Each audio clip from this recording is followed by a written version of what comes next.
the new world record to Kenya.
Light it up.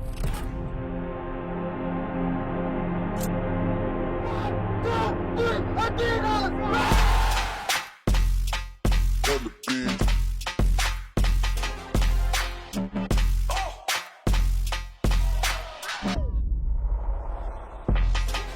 Light it up. Gotta do it.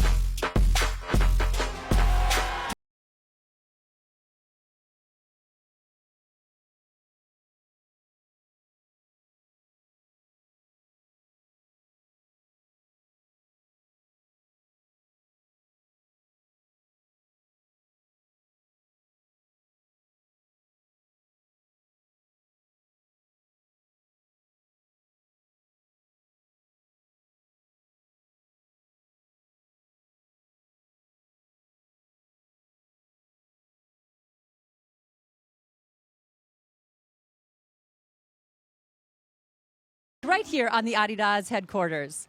Today we will see two 10Ks. The women and the men will run the 10K. We'll start with the men, and then we'll see two 5Ks, followed up by the mile.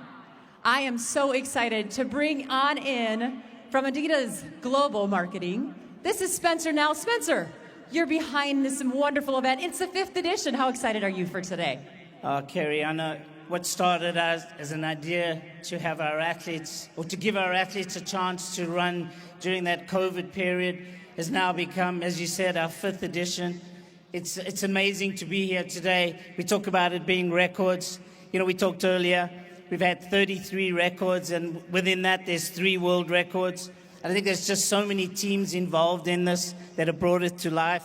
And you know, when you start looking at some of the stats, some of the teams have put together a virtual run, which you can run the Adizero Road to Records around the world. And we have 346,000 people that have signed up for the virtual race, which is just phenomenal. Year on year, that's from 180,000 to 346, which is just amazing. 120 athletes here. Like I said, you look at those national records, and you know, we're hoping to get some records today.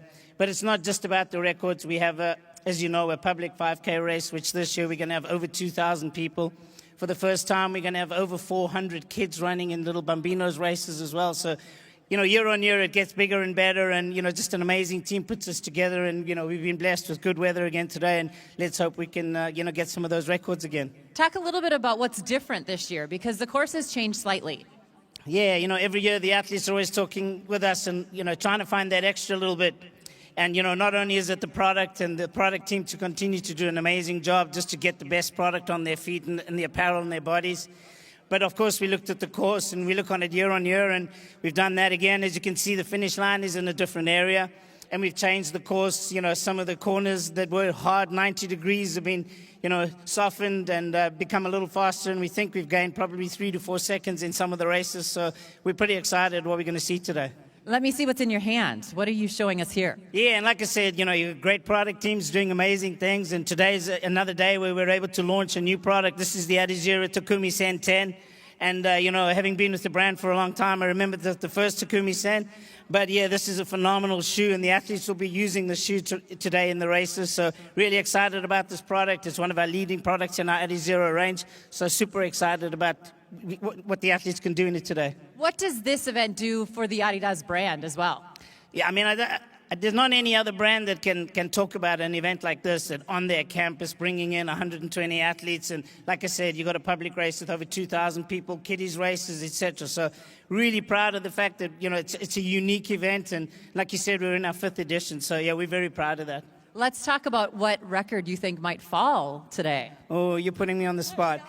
I'm super excited about each of the events because I think, you know, we talk about world records, but there's also an opportunity for personal records.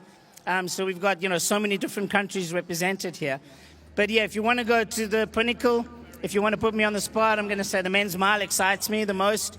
I just think through the change in the course, you come around the arena building, you got 180 meters to the finish line. I think it's going to be a barn burner. I think the athletes are really going to tear it up. But then I think, obviously, the women's 10 and the men's 5. I think those are the 3 highlight events where I'd be disappointed if we don't get something out of those 3 today. Yeah, we'll see Emmanuel and Yomif and Agnes running those 3 races. Anything else today that you want to share about what you guys are doing here, and will we see a 6th edition hopefully next year? Oh, we're definitely going to see a 6th edition. There's no doubt about that. It just continues to get bigger and better, and I think that it's a whole sense of community. I think if you look at the first edition of, you know, how many, we had the athletes and we had the world records, but when you look around and you see what this has become, and you see we're looking at thousands of people that are going to be here today watching. You know, you've got 400 kids, 400 times 2, that's mom and dad coming with the kids, that's 800 people watching. So we're super excited about the sense of community that it brings. And, you know, we've got over, probably about 360 community members of our Adidas runners community from all around the world that have come in here today. So it's a sense of community. And, you know, this isn't just only an Adidas event. You know, we invite the people from across the road and from Nuremberg and Fürth and everywhere to come out here and enjoy the day with us. Oh, I can't wait. This is going to be amazing. And let's get the show on the road, right? All right, Tim Hutchings, we're ready for you. Thanks, Carrie. Yes, it is going to be a special morning of racing conditions. Really good. Places like this matter to me. It was a track like this one where I first believed I could do something special. Now I am moving for the planet, so others have that same chance. Marks, set. Are you moving with me? Go, go, go, go, go. Drive, drive, drive. High knees. Don't stop. Don't. Guys, don't. Seems like training is working. Good stuff, good stuff, good stuff.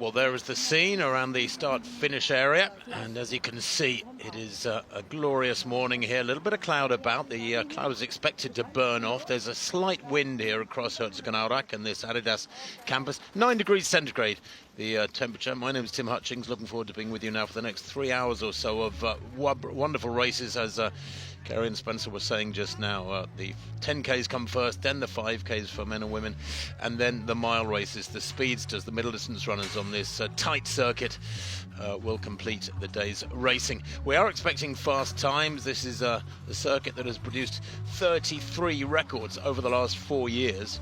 And we get underway with the 10K. The men first, they start there. That's a slight downhill from the start, and then they get onto that loop, which is about 1,100 meters round, and they basically negotiate this in a clockwise direction. There's a very slight rise in the middle of the circuit, but it's a minimal rise. It's about 3 meters long, 3 meters high. I'm really looking forward to these races this morning. And the wonderful thing about the racing here is that it has produced records in the past, including world records, and the athletes know that. The 120 athletes that Spencer alluded to know they're coming to a circuit that produces super fast times. And even if that's subconsciously being thought about by them or not being thought about by them, they know they can come here and produce optimal performances. They've all trained really hard for the winter, some of them making their first race of the year today towards the end of April. Others have had a busy indoor season, but they're all being projected towards a very, very busy summer ahead. You can see athletes and others posing and getting ready by the start-finish line, and the crowds will grow here as the morning wears on. There's a mass race later on with about 1,500 in it, I think. But I think the atmosphere or excitement here is almost tangible, because people know that there are big names here. Right from the off, the men's 10K gets underway in about 4 minutes' time. And that has some super fast athletes in it indeed. 4 athletes in it who have broken the 27-minute barrier. And that is really the benchmark of super quick 10K running on the roads. Shoe technology has made huge advancements. There's no point in denying that, and it has enabled times in some distances. People are now saying to be quicker on the roads than on the track. Hard to believe, isn't it? The world record 26:24 Baronix Kipruto was in Valencia over 5 years ago now. That is due for being rewritten, but look out for Nicolas Correa-Kirmeli, Rodrigo Quizera, Tadesse Worku, Berhanu Bailu. They were all the sub-27-minute athletes here. And there are others here too who will be looking for personal bests and be pushing closer and closer to the very front end. And we may get surprises. One of the things about athletics that I love is when there is not much predictability. We don't want to know who's going to win. We want to see fabulous competition. And the other thing I should mention, just a word of caution, is we talk about records an enormous amount. This is called the Road to Records, the Adizero Road to Records. But most important, for me anyway, for the longevity of the sport, is fabulous racing. And we are guaranteed that this morning. There you can see Berhanu up on the front rank, identically clad, these athletes. Thankfully the names are pretty good size on their bibs. But we are looking at 3 athletes in particular here who we hope will run super fast. Berhanu Bailu.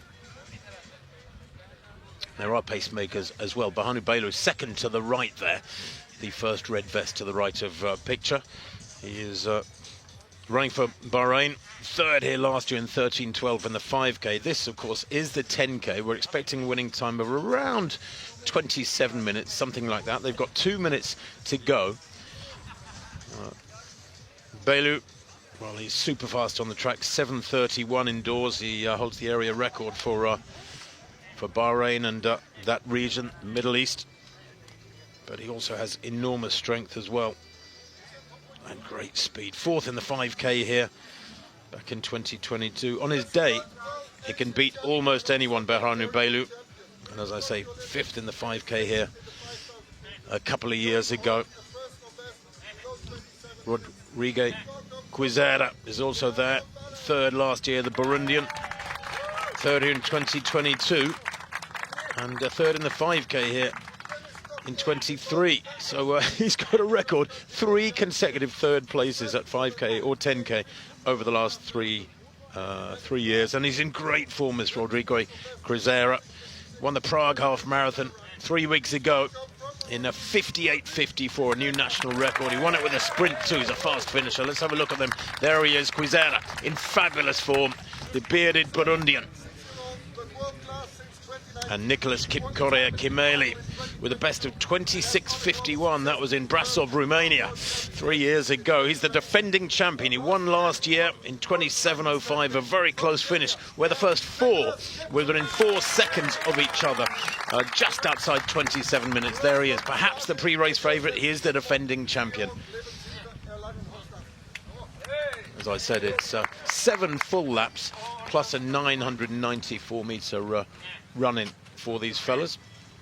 They start on the long straight between the Novena and Podium buildings here on the Adidas campus.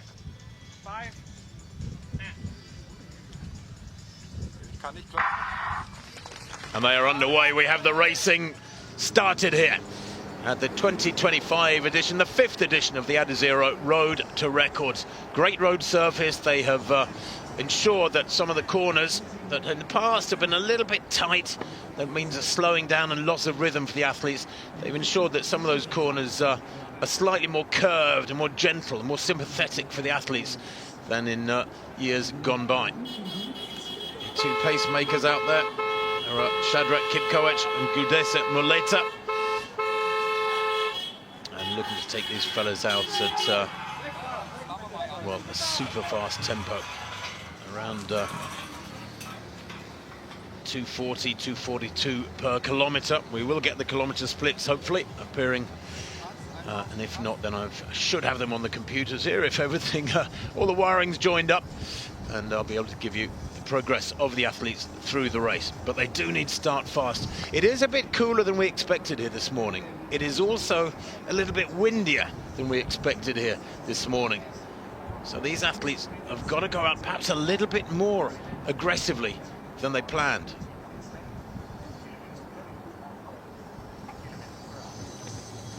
Tadesse Worku has tucked in right behind the two pacemakers there. You can see him in between the two black vests. He's going with this early tempo. Just a minute and a half on the clock now. And already some athletes beginning to struggle with this tempo. Athletes flown in by Adidas from all over the world. They're at different territories. And of course, therefore, quite a spread of abilities. One or two athletes in here who have not gone too far under 30 minutes.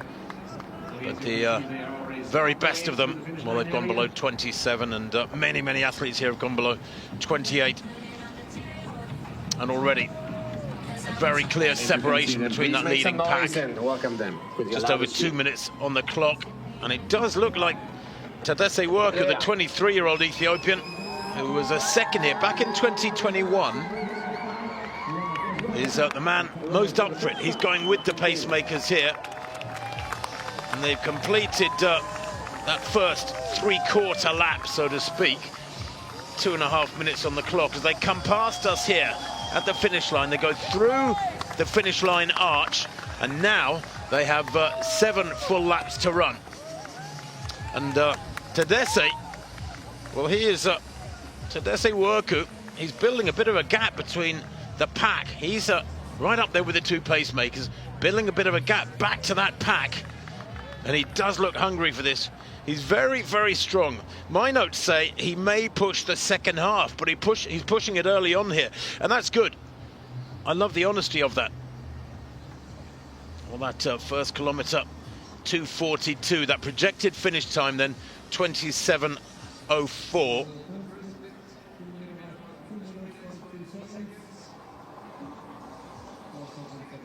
And that's very promising indeed if the pack can get up with him. We need there to be a race up at the front end, so it's a long, lonely circuit for him if he's to be out there on his own. But 2:42 is pretty much spot on. If they can get under 27 here, that would be quite fabulous.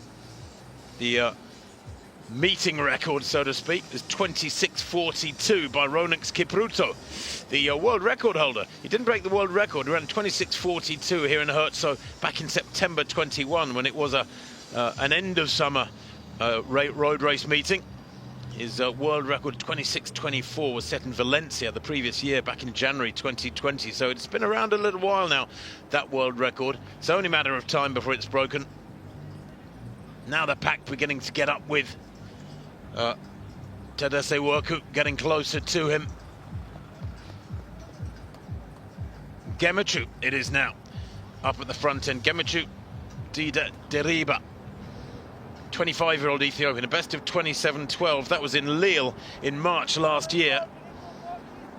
He's a good track racer, good track pedigree. Fabulous on the half marathon too. He's run a 58:39 half marathon. Remember, a half marathon, 21k, over twice this distance. So he has enormous strength, good speed too. He's a 7:42 performer indoors at 3,000. And listen to this. Gemmichu Diriba, who is right up there at the front end at the moment, won the Berlin half marathon 3 weeks ago in 58:43. He missed the course record by 1 second, but anything down under 59 minutes for a half marathon. Super fast, and he's attacking this. He was only 7th here last year, and he looks like he's hungry for a much better position than that.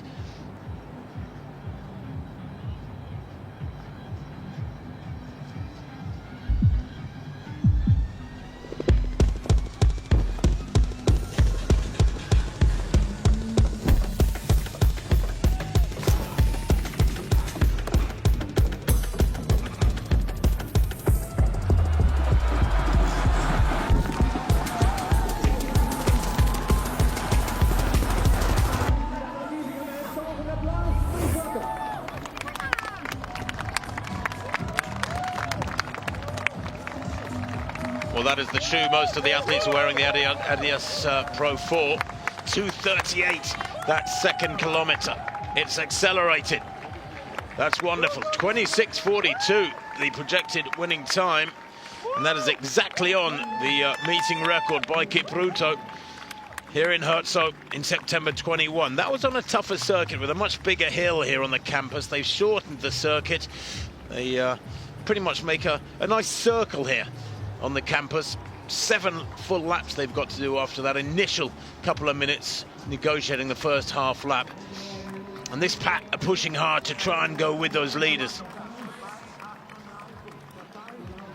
Jafet Kemboy Kozgai there, beginning to get left a little bit. He's a 28:57 performer. But I'll tell you what, when they're stretched out this much with only 6.5 minutes on the clock, you know it's aggressive racing up at the front end. Look at the tempo there by Gemmichu Diriba. Left of picture. He is absolutely flying, this man. And he is super consistent at the half marathon. Listen to this. He's run 7 half marathons, 6 of them under 60 minutes. He's fabulously consistent at the half marathon, and he has got enormous strength. Now, I mentioned he was only 7th here last year. He doesn't want to get caught up in any sprinting at the tail end. He wants to make this a real test of strength, and critically, and I mentioned earlier how important confidence is, the mindset of these athletes. His confidence is sky high after that Berlin half marathon win, 58:43. On a cold morning in Berlin 3 weeks back, 58:43. Missed the course record by 1 second, very frustratingly. Indeed, when he crossed the line, it looked like he'd broken it by 1 second, but the time was adjusted. And he's not afraid of not thinking about the others, is he? No dependence upon the pack. Setting his own tempo here. Really well muscled in the legs as well. He's got a fabulous physique. So many of the East African great distance runners, some of the legends like Paul Turgat are long and lean, or at least they were in their day. I saw Paul Turgat last year at the Olympic Games, and he's definitely got a retired appearance about him, let's say. But so many of the East Africans are long and lean when they're in their best racing form. But Gemmichu Diriba, well, he looks fabulously muscled, more like a middle distance racer. Well, 2:44 that last kilometre, 26:53 is the projected winning time. They've gone through 3,000 there. See if we can pull up these splits. Hi Adidas, Road to Records 2025. Hier sind die Top-Athleten über die 10 Kilometer. 3K in 8:04 was the split, and that is quick, really quick.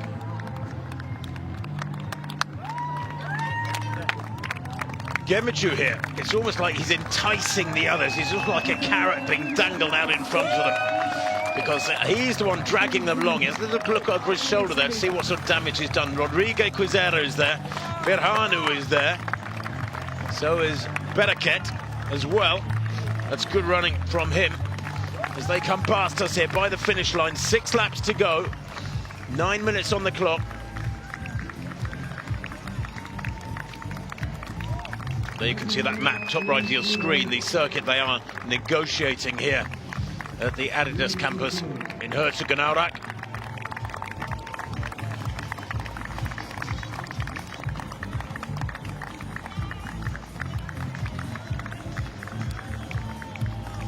Well, this pack of four working very hard.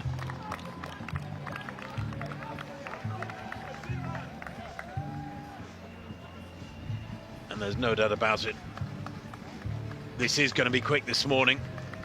It does seem, from the splits they've churned out over the last 10 minutes, because they've been going for 10.5 minutes now, that the wind isn't really affecting these fellas too much. Maybe they're a little bit more sheltered there. My commentary position here is a slightly raised platform by the finish line, a little bit exposed. Now I have to tell you, it's decidedly cool on this Saturday morning. It is only 9:10 local time. It will warm up. Indeed, the forecast was for today to be a lovely sunny day, but it's, well, let's just say, if that cloud does get burnt off, it's going to take a little while through this morning. But Gemechu Diriba, with a best of 27.12, is on tempo here. The last kilometre at 2:41. He's on schedule for a personal best here. That fourth kilometre at 2:41. And that's a projected finishing time of 26.53.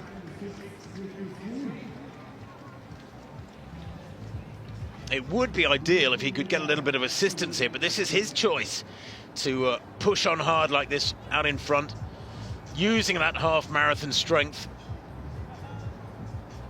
The strange thing is that that gap between him and this quartet hasn't grown.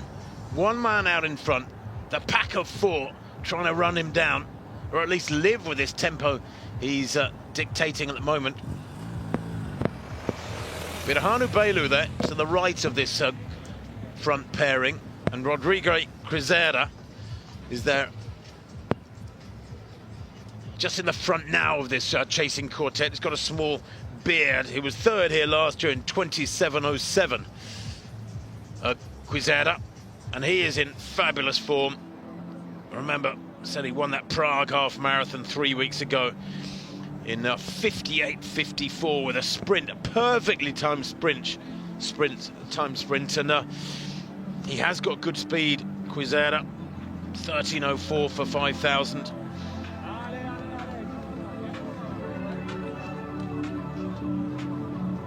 So the 5K split is significant. That's coming up in less than a minute's time. The pace has been pretty solid. Not super consistent, but it's consistent enough. It's gone 2:42, 2:38, 2:44, 2:41. And what's this fifth kilometre going to be? They'll be looking here for something around 13:30 at 5K. And Crisera, of this, what was a quartet, have they dropped somebody? Yes, they have.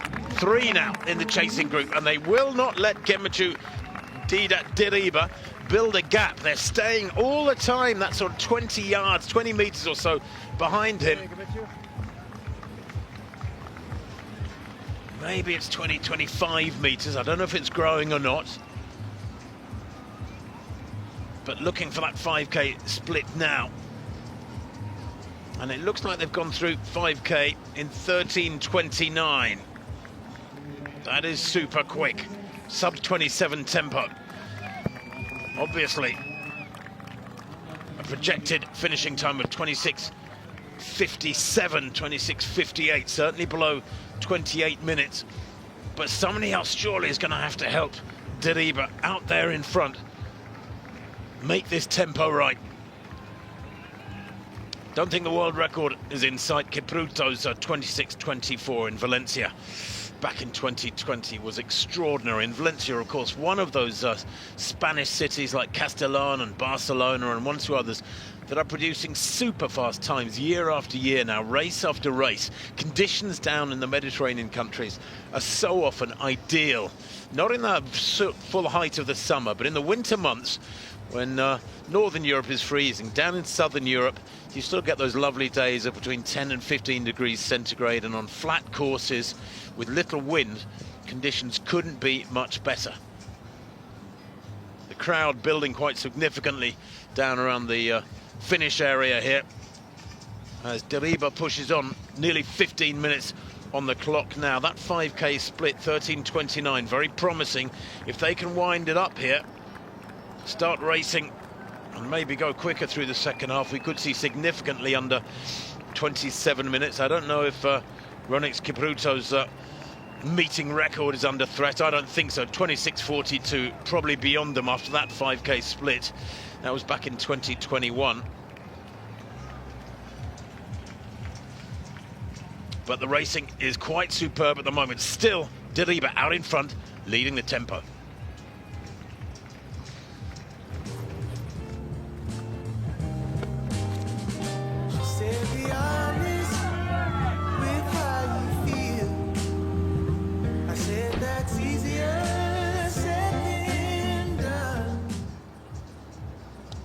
No change, single file now, more or less, because of this aggressive running from the Ethiopian. We understand Deriba, the leader here, had stomach problems last night, and yet it doesn't look like it to me. He's running superbly. What would he be doing if he didn't have stomach problems last night? That's the question. He's sticking to his game plan though, isn't he? This is the sort of tactic that you think about for days, maybe weeks before a race. You want to run aggressively. You want to make sure the tempo is really fast and honest. And if others want to go with him, be up alongside him, that's fine, that's up to them. But he's making it very, very tough for them. 2:44 for that 6th kilometre. Same time as the 3rd kilometre.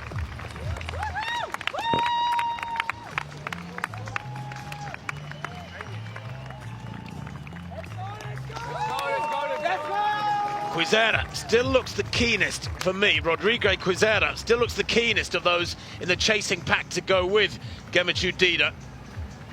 He's doing the aggressive running. The others are behind him, hanging onto him now. But this is the 3rd quarter of the race, and psychologically this is absolutely critical. This is the toughest part of the race. Through the first half, you're reasonably fresh. You should be running within yourself. In the final quarter, the last lap and a half or so, you will be sort of psychologically aware that the finish is within sight, that you can really give 100%. This 3rd quarter of the race is the toughest because it's the one where you're tired, the finish is still a long way away, and these questions keep creeping into your mind. But Rodrigo Quizera, well, after that Prague half marathon win 3 weeks back and his 3rd place here last year, he knows this circuit. Indeed, he was 3rd here in the 5K back in 2023. He's finished 3rd on each of the last 3 times he's raced here. He was 3rd in 22 in the 10K, 3rd in the 5K in 23, 3rd last year in the 10K. So Quizera pushing hard here. I would imagine in the back of his mind he's thinking, I will not be 3rd again. I will not be 3rd again. I want to be better than that. But first is a tall order at the moment because Gemichu Deriba has been punching out a super fast tempo, and I'm just trying to see where he is because those 3 now are right behind the timing vehicle. I'm wondering if he's dropped out, actually.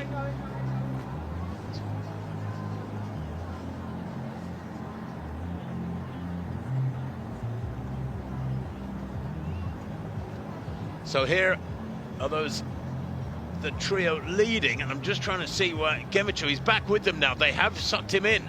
Yeah, he's at the back of this trio, and he has eased back on the throttle. He'd worked so hard for some 15 minutes out in front on his own, and he must have eased back in this latest kilometre. We're in this 7th kilometre now. That last kilometre, 2:44. Again, it has slowed a little bit. He projected finishing time 27:03 still. But Gemichu there is 3rd from left. Rodrigo Quizera 2nd to left. And now So here they are. we've got 5 in it. They come past us very shortly at the finish line. There is Gemichu, Rodrigo Quizera, Behanu it is, who's in 3rd place. And they're virtually on the point of lapping athletes now. Such is the speed they're moving at, these men. They come through in front of us.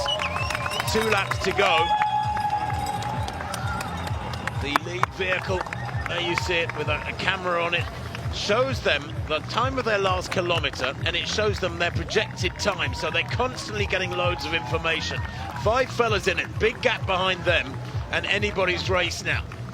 It doesn't look like it's going to be a world record, it doesn't look like it's going to be a meeting record. It will be a course record in effect, because this is an adjusted circuit. So on a new circuit, this is a course record, but it matters not.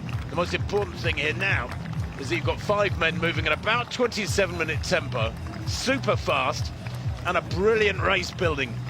Rodrigo Carrera to the left of picture. Some people would be putting money on him. He was 3rd here last year. He's Mr. Consistent, my notes say beside his name. And we know he's in wonderful form. Produced great performances, 3rd places over 5k and 10k here. This is his 4th consecutive year racing in Herzogenaurach. And now Nicholas Kipkore-Kemeli hits the front for the first time. He is the fastest in the field with that 26.51 in Brasov, Romania 3 years ago. He is the defending champion. And has he timed this one perfectly as they go into the last lap and a half? He won last year in 27.05. And we're looking for that 8k split now. I don't think I missed it. It'll come up very shortly.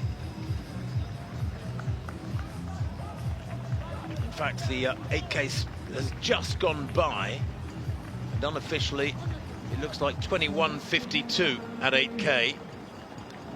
That's 5 miles, by the way, a little bit quicker than the traffic in your local big city. 2:44 for that kilometre, the 8th kilometre.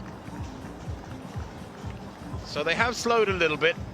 5k was reached in 13:29 with Gemichu Diriba out in front. Then he began to tire in the last 3 kilometres, each of them, the 6th, 7th, 8th kilometres have been 2:44 per split. And we have a fabulous race building now. He set it up so well, did Gemichu Diriba. But is he going to get reward for that early front-running aggression?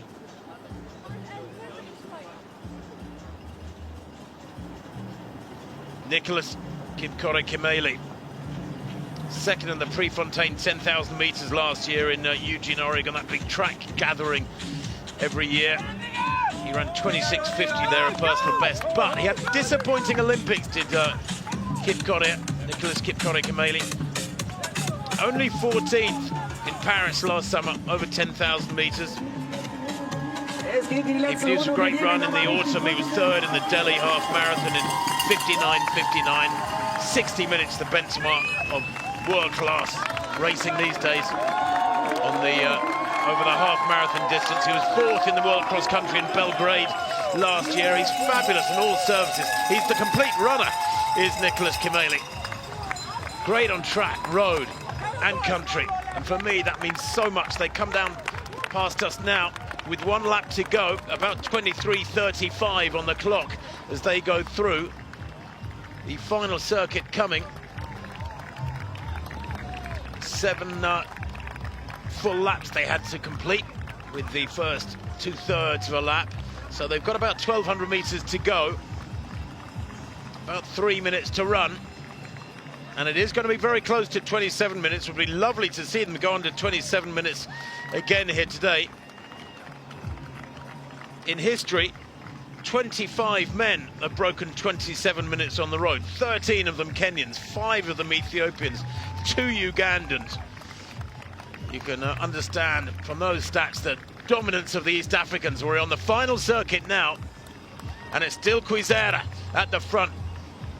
The bearded Burundian leading now, and these 3 beginning to get away. And the early leader, Gemichu Diriba, is one of the 3. And Nicholas Kipkore-Kemeli is just to the right there of this group. He's latched onto them. but is he struggling to stay with them? This is now becoming a tactical final lap because 4 with about 800 meters to run. 2 laps of the track outdoors, if you want to put it in stadium athletics terms. And Nicholas Kipkorir-Kemaili there. Towards the back of the group, is he struggling? Rodrigo Quizera, we know he's in fabulous form. Remember that sprint finish to win the Prague half marathon 3 weeks ago. Very soon they'll take the final right-hand turn and come into the new finishing straight, 180 meters long, dead straight towards the finish line. We'll get a wonderful view of it, and it does look like Kipkorir-Kemaili is losing ground on this trio. He's back in 4th place. They've got about 400 meters to run, 25.5 minutes on the clock, maybe slightly more than that.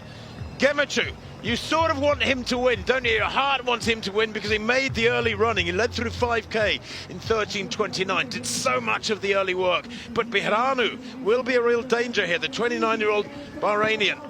Don't forget him, he's a 26:57 performer. He won the 5K here 2 years ago. He was 3rd here last year in the 5K, the former Ethiopian. And we're back to 4. And now Nicholas Kipkorir-Kemaili to the right there. Looks like he's got his sprint on. They haven't yet entered the finishing straight. And Behranu kicks hard, the Bahrainian. On his day, my notes say he can beat anyone. And he may do that here today in Herzogenaurach. What a sprint from him. Here he goes. The final turn into the finishing straight. And he's timed that to perfection. He has the finish line in sight. But Ahanu Bailu of Bahrain kicks for the line. And he's away. And surely they're not going to get back to him now. Gemachu in 2nd. Quizera in 3rd. Punching towards the line here. Pushing really hard. He's going to take this one by a small margin. And look at the clock. It is going to be quick. It's going to be way, way below 27 minutes. 26:48, 49, 27. Under 26 minutes there, 26:53 perhaps unofficially. That is super quick. That is one of the fastest times in history by this man. Absolutely superb. That quite possibly is the in the top 10 fastest times in history. It makes him about the 10th fastest man in history. Wow. Brilliant racing, brilliantly fast racing here to kick off the day at this 5th edition of the Adizero Road to Records 2025. Incredible finish. I don't think there's ever been a mass finish of 4 men coming way under 27 minutes like that in history. I think that was the greatest mass finish in a 10K there's ever been. That was just supreme.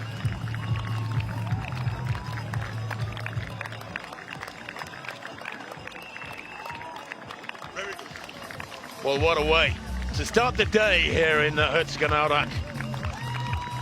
We're waiting for confirmation of that finishing time. But Behranu Bailu looks like 26:54 is the official winning time. Boy, oh boy. The crowd loving it. There it is, confirmation of the win for the Bahrainian, 26:54. The first 3 on the same time. Dariba, the early leader, in 2nd. Quizera in 3rd, 26:54 for Burundi. And Kipkorir-Kemaili, the best of the Kenyans, 26:56 in 4th place. Well, can you believe it? No Kenyan in the first 3. I'm not sure that's happened here before.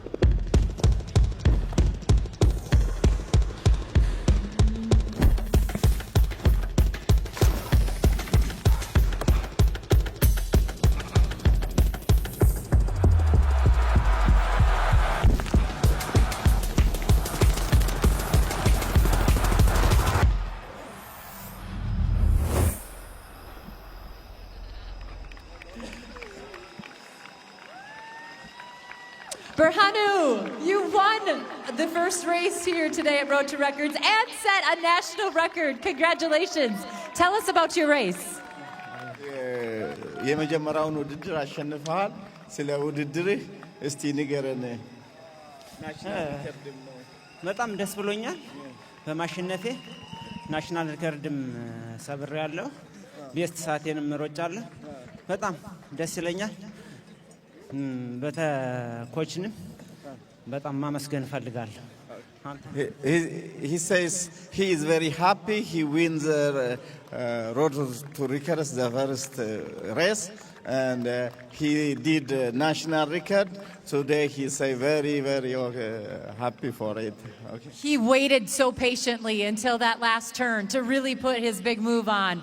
What was he thinking? Was he relaxed? Was he intense? What was going on in his mind? እስከ መጨረሻው በጣም ራስን ጠብቀህ መጨረሻ ላይ አሸነፍክ። ለምንድን ነው እንደዚህ ያደረግከው? የተባልኩትን ኮች የሰጠኝን ነው ያደረኩት። ራስን ጠብቀህ ለማሸነፍ ስላለኝ እሱን ያደረኩት እንጂ ሌላ ነገር አስቤ አይደለም። I listen only my coach advice to wait at last lap, and I did that one, and I succeed what they advised me. Well, congratulations. What a show you just put on for us. Thank you. Thank you very much.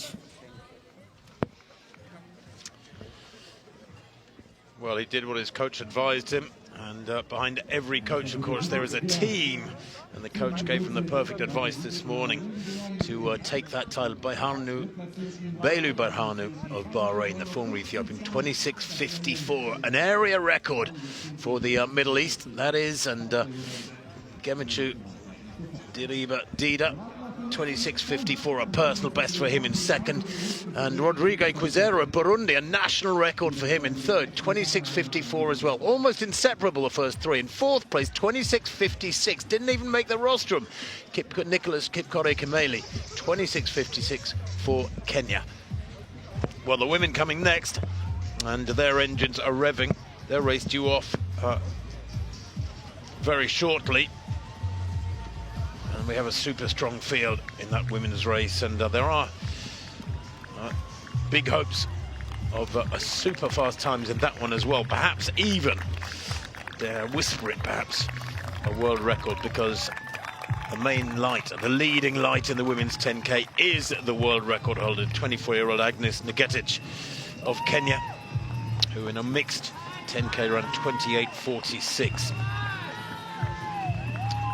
In Valencia, just last October, not long ago. There is Spencer Nell writing the time, I think, of the winner.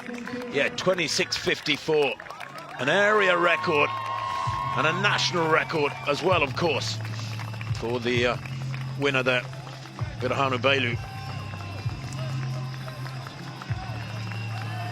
Didn't he kick hard? It was a kick worthy of a gold medal in the major championships. It may not have been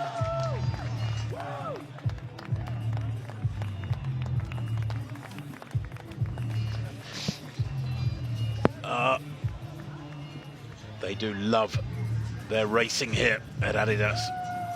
They love their fast performances as well. And if you can combine the two, you've got the perfect mix, the perfect concoction. And that's what's been served up already here.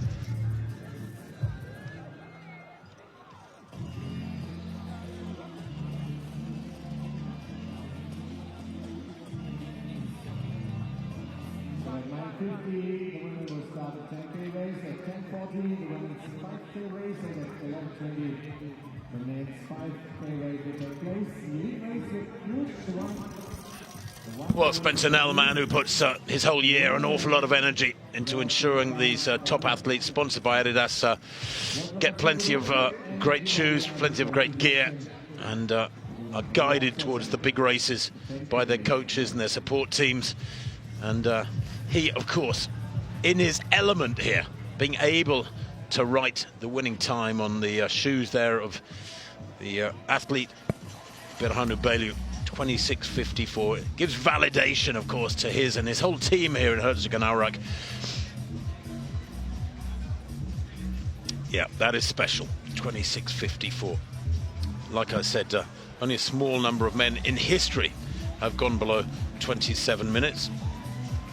And this morning we've seen 4 of them do it in this one first race.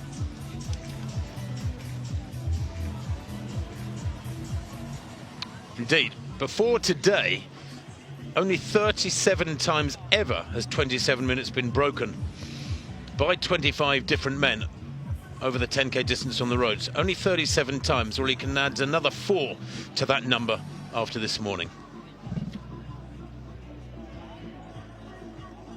Not bad for a Sunday morning, huh? Yeah, I see you, Ben. Hold on. Whoa, Reese, I know that's not you at the back. Should we play the song for him, Josephine? Oh, yes, please. Play that tune. Don't make me play it for you, Reese. I'm good. This one's for you, yeah? Not today. Come on, dig deep now. We love it, Reese. We love it. Come on. You're killing me. Yes, Reese.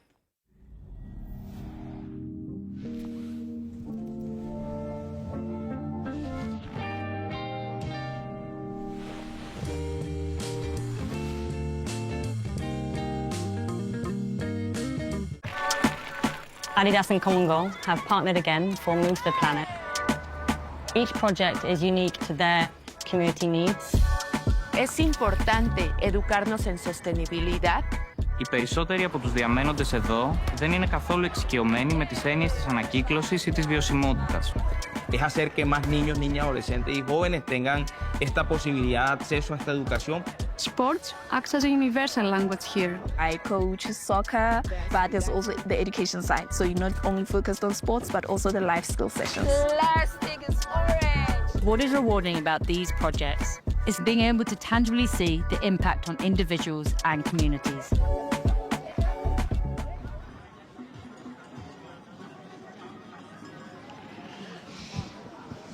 Yes, Adidas, a company that gets involved at community level, where and when it can.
That, of course, a lot of that.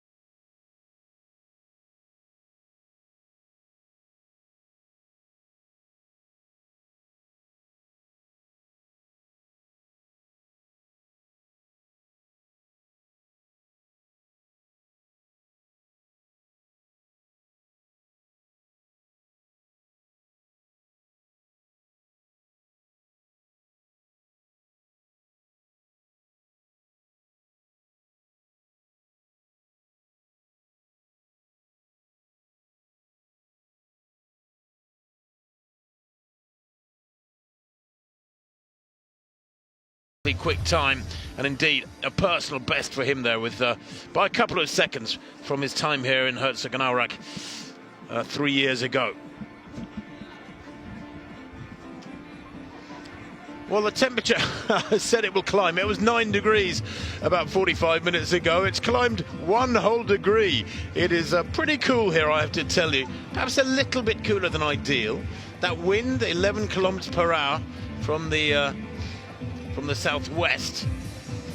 Well, that is again not ideal. So the conditions are good, but not super good. It didn't stop the men, though, producing really quick times, something special. I wonder if we can see the same in the women's 10K, which comes up next. It's due underway in about 10 minutes' time.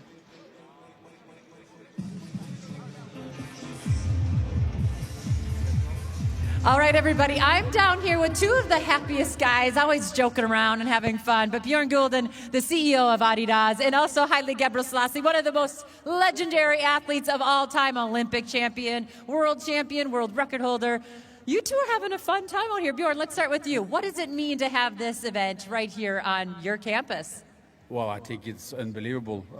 This is sport, this is Adidas. We bring the best people to the best campus, and we have fun.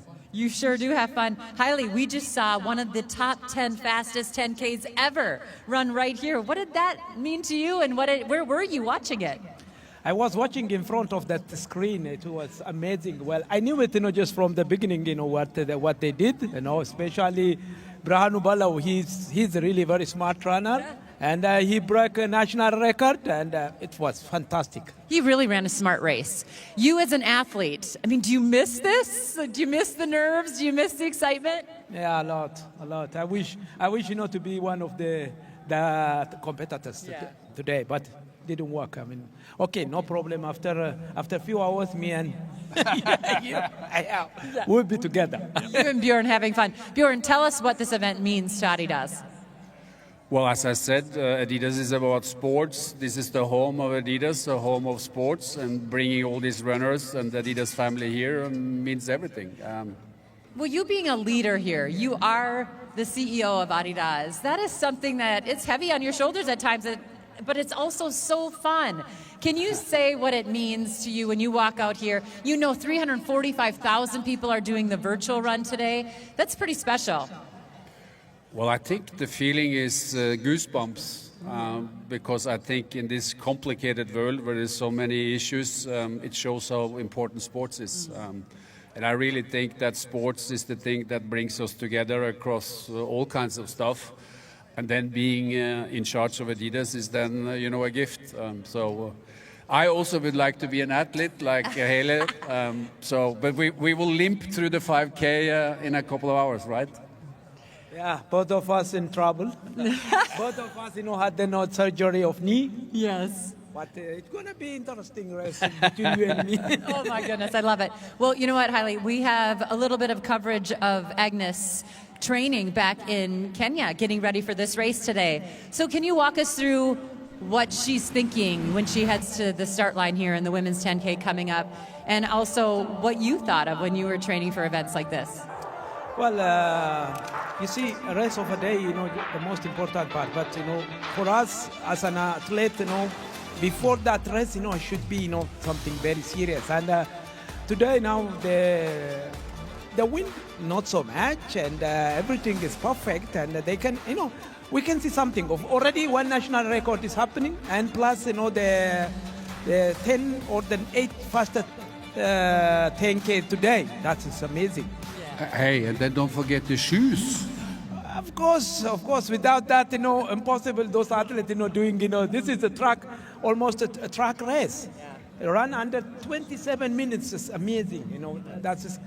Thank you very much, Adidas, to provide, such a wonderful technology. But it should have been, just when I ran, 15 years ago. I wish I had the shoes too back then.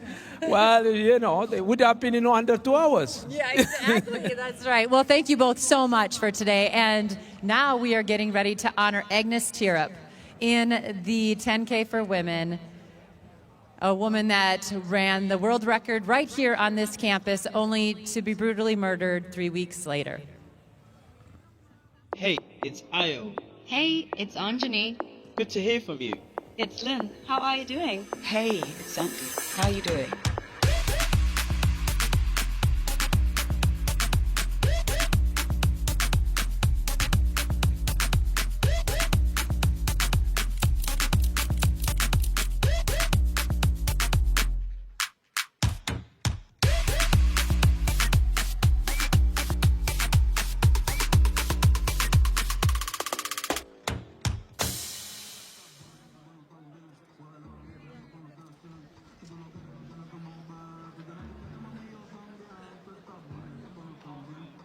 Yes, Agnes Tirop set a world record here back in September 2021. In the first edition of the Road to Records, she died just a month later back in Kenya murdered by her husband. She was an extraordinary talent. Bronze medalist in the World Championships 10,000 meters in 2017 and 2019. And Kenyan athletes setting up set up as angels. An NGO fighting gender-based violence in Kenya and beyond. Soon after her tragic death. 54 seconds. Congratulations to Adizero Rodriguez. Well, let's have a look at the presentations for this first event, the men's 10K. What a race it was. And in third place was Rodriguez Quizera to the right of picture there. The early leader taking second, Kemechu Dida. Both of them run 26.54 for Burundi. And Ethiopia respectively. But the champion from Bahrain, a former Ethiopian in Bahrain since October 2014. Berhanu Bailu there. In the same time as the second and third places, 26.54. What a kick he produced, that speed! In 26 minutes and 54 seconds, from Ethiopia, 9 kilometers of hard running. Dida.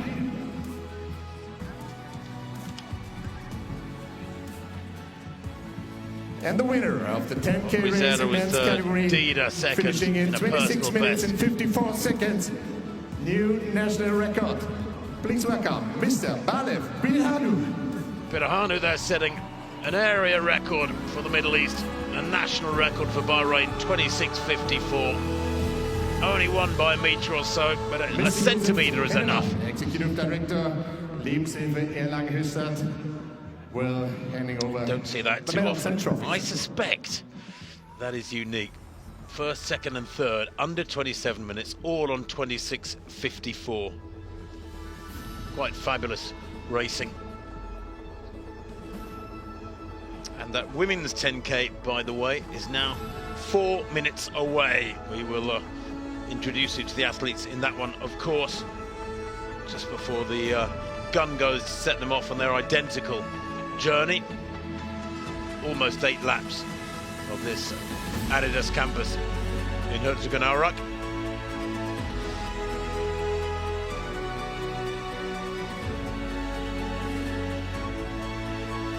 Well, I'm joined in the commentary box as we see these first 3 in that men's 10K, the first of 6 races, celebrate their fabulous race, their fast times by Carrie Tollefson, who we've seen out there chatting to one or 2 guests over the last 45 minutes or so. Carrie, it's not an ideal morning, it's pretty cool, there's been a bit of breeze, but actually, do you know what, I reckon in the last 5 or 10 minutes the breeze has eased off. There's no wind now, is there?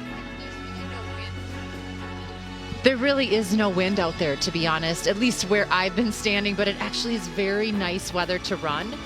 You know, it's a little chill when you're standing, but the athletes seem very calm and collected when they're finished, and it's going to be an exciting race here. It is going to be an exciting race, and certainly, I don't know whether it's because I'm raised a metre in the air or what, but there was wind here just before the start of that men's 10K. There's no wind now, but just before the start of this women's 10K. And Agnes Ngetic is very much the athlete that so many eyes are on.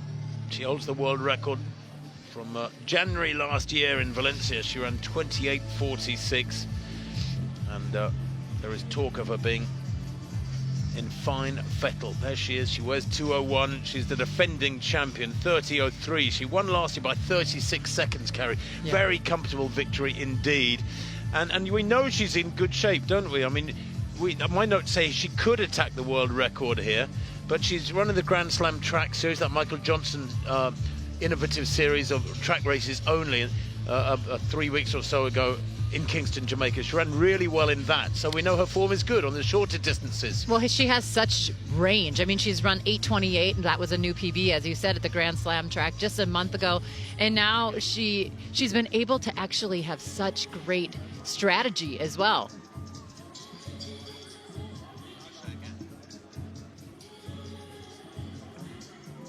So here we go, the athletes on the start line then. Well, Gomut Gebrizer is a 29.34 performer, 7th here last year, but she's in better shape than that now, is the 23-year-old. to run under 29 minutes. She was From second Kenya, in Valencia, world record holder, just on the Agnes 12th of January this year. Lost by 4 seconds to Heli Logun, but Agnes Negetic is out there. She is the world record holder. She's the defending champion. Second in the Grand Slam track, 3,000 3 weeks ago, and second in the 5,000. Won the Valencia half marathon on the 27th of October in 63:04. That was a national record for Kenya. She's the second fastest in history at the half marathon, is Agnes Negetic. Carrie, I wonder if the pacemakers will be able to help her for very long here, because the tempo she's going to be laying down. Well, I would think they could get to 3K, but she is going to be going for it, and she looks like she is ready. And we've seen that now over the past year or two. She's not afraid to lead races and to really set her own pace. No, absolutely right. Pacemakers wearing all black. That's Joyce Jepkoskai Biwat and Monica Jeptarus. Let's hope they can do a good job here. She has had some frustrating experiences, Negetic, over the last couple of years. Back in September 23, 18 months or so ago, in Brasov, Romania, she set what she thought was a world record of 29:24, beating Agnes Tirok's 30:01 in a women's-only race. But it was 25 meters short. Now that converts to about 4 seconds, and she broke the world record, or would have broken the world record by a massive margin, by over half a minute. So it was incredibly frustrating for her. The Brasov race organizer's good friend, he won't get that wrong again, and of course those races coming up in September this year. But she has it all, doesn't she, Negetic? When you think of her half marathon strength, the second fastest in history at the half marathon, you look at her middle distance speed on the track. She ran 8:28 just 3 weeks ago in Kingston, Jamaica for 3,000. She comes here perfectly positioned to run a great 10K. I really think she has that sharpness of the shorter distances, but also she has that strength from the half marathon that she ran so well. But you know what I love about her story is that her mother was a really good runner, and that Agnes loves different sports, so she's very agile. She played volleyball and basketball and different things, so she's a little bit different than some of the East African athletes that have really only run. And I love that she is sharing that, and she tells that she just has this love of sport. She is so competitive over all different types of sport. It's really neat. Well, it always helps if your mummy or dad was a great sportsman in the sport that you take up yourself. It's like going home to a training camp almost as a kid. And she hits the front already there, and Negetic isn't happy with the pace of the pacemakers. We've got 2 minutes on the clock, and she's gone past the pacemakers. That's extraordinary. You said it. I thought they would give her a little bit of a run for her money for the first 3K, but nope, she is getting after it. The pacemakers here weren't able to hold the front for more than 2 minutes before Negetic hit the front. But when she ran that 28:46 in Valencia in October last year, not long ago, she improved the world record by 28 seconds, which was held by Yahualo of Ethiopia. And she is dragging this field out at a super fast tempo. They've completed that first three-quarter lap. They come past us now, here by the finish line, with 7 laps to go. And she's leading them a merry dance already. This is a super strong field. I mean, Gebrselassie is a 29:34 performer. Belaina, a 30-minute exactly performer.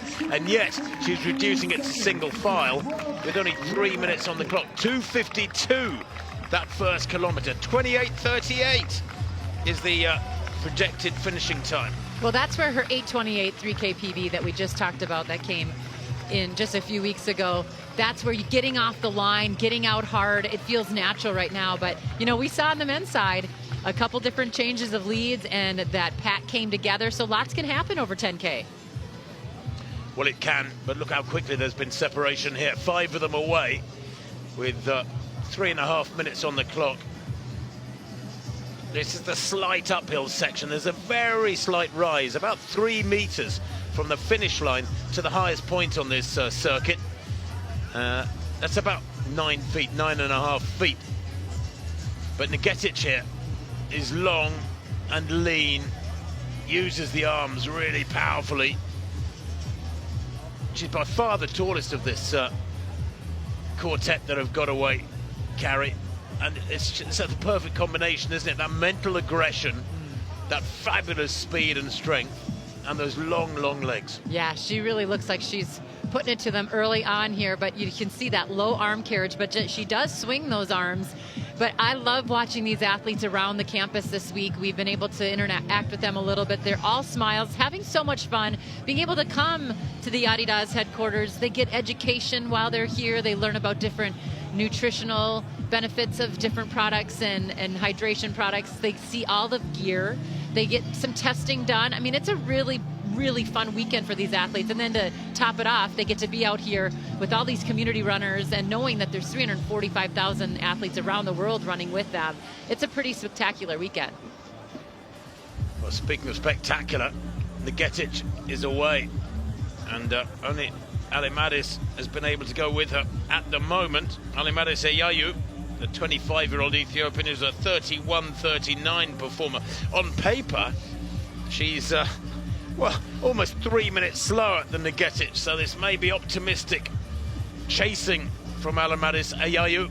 Maybe she's on the way to a big personal best here, but Nigetic wants that separation. It looks like she wants isolation so she can get into her own sort of psychological zone. Well, and everyone thinks about Agnes Tirop when they are running this race, and we know that Agnes Nigetic really would love to have that world record in honor of her. You know, there's so much heartache when you think about what happened to Agnes Tirop at such a young age with her husband killing her 3 weeks after setting that world record. So when they come here, they run in honor of Agnes Tirop, and there's a little bit more to it, but $50,000 to get that world record. There's a little more added bonus. They talked about it yesterday at the athlete meeting that they were going to raise that, so there's a lot on the line. There is a lot on the line. 2:54, that second kilometre. She is still steaming along 28:48, that projected winning time now. Her world record is 28:46, so she needs to maintain this. She comes down in front of us now with 6 laps to run, and she has got that isolation she wanted. She knew this was going to be the case. When you are redlining like this, when you are running at world record tempo, there's a really good chance, it's highly likely you will be on your own, and she's going to be on her own now, I think, for the next 6 laps. Well, one of the nice things that she does have is she can chase that lead vehicle, who will give her her kilometer splits and the projected pace, so she can watch that. It doesn't make it any easier, but it does help her when she doesn't have any pacers around her. Well, some athletes prefer to run in a pack. Some athletes love to be out there. They love the loneliness of the long-distance runner. And Nigetic is both a great racer, but clearly, from what we're seeing here today, she's going to have to enhance her reputation as a great time trialist. League of her own. I mean, really.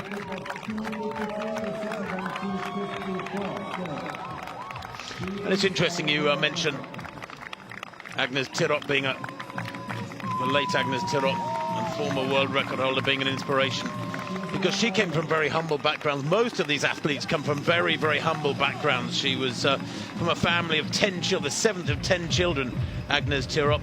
She ran 5K to and from school with her brother Martin every morning.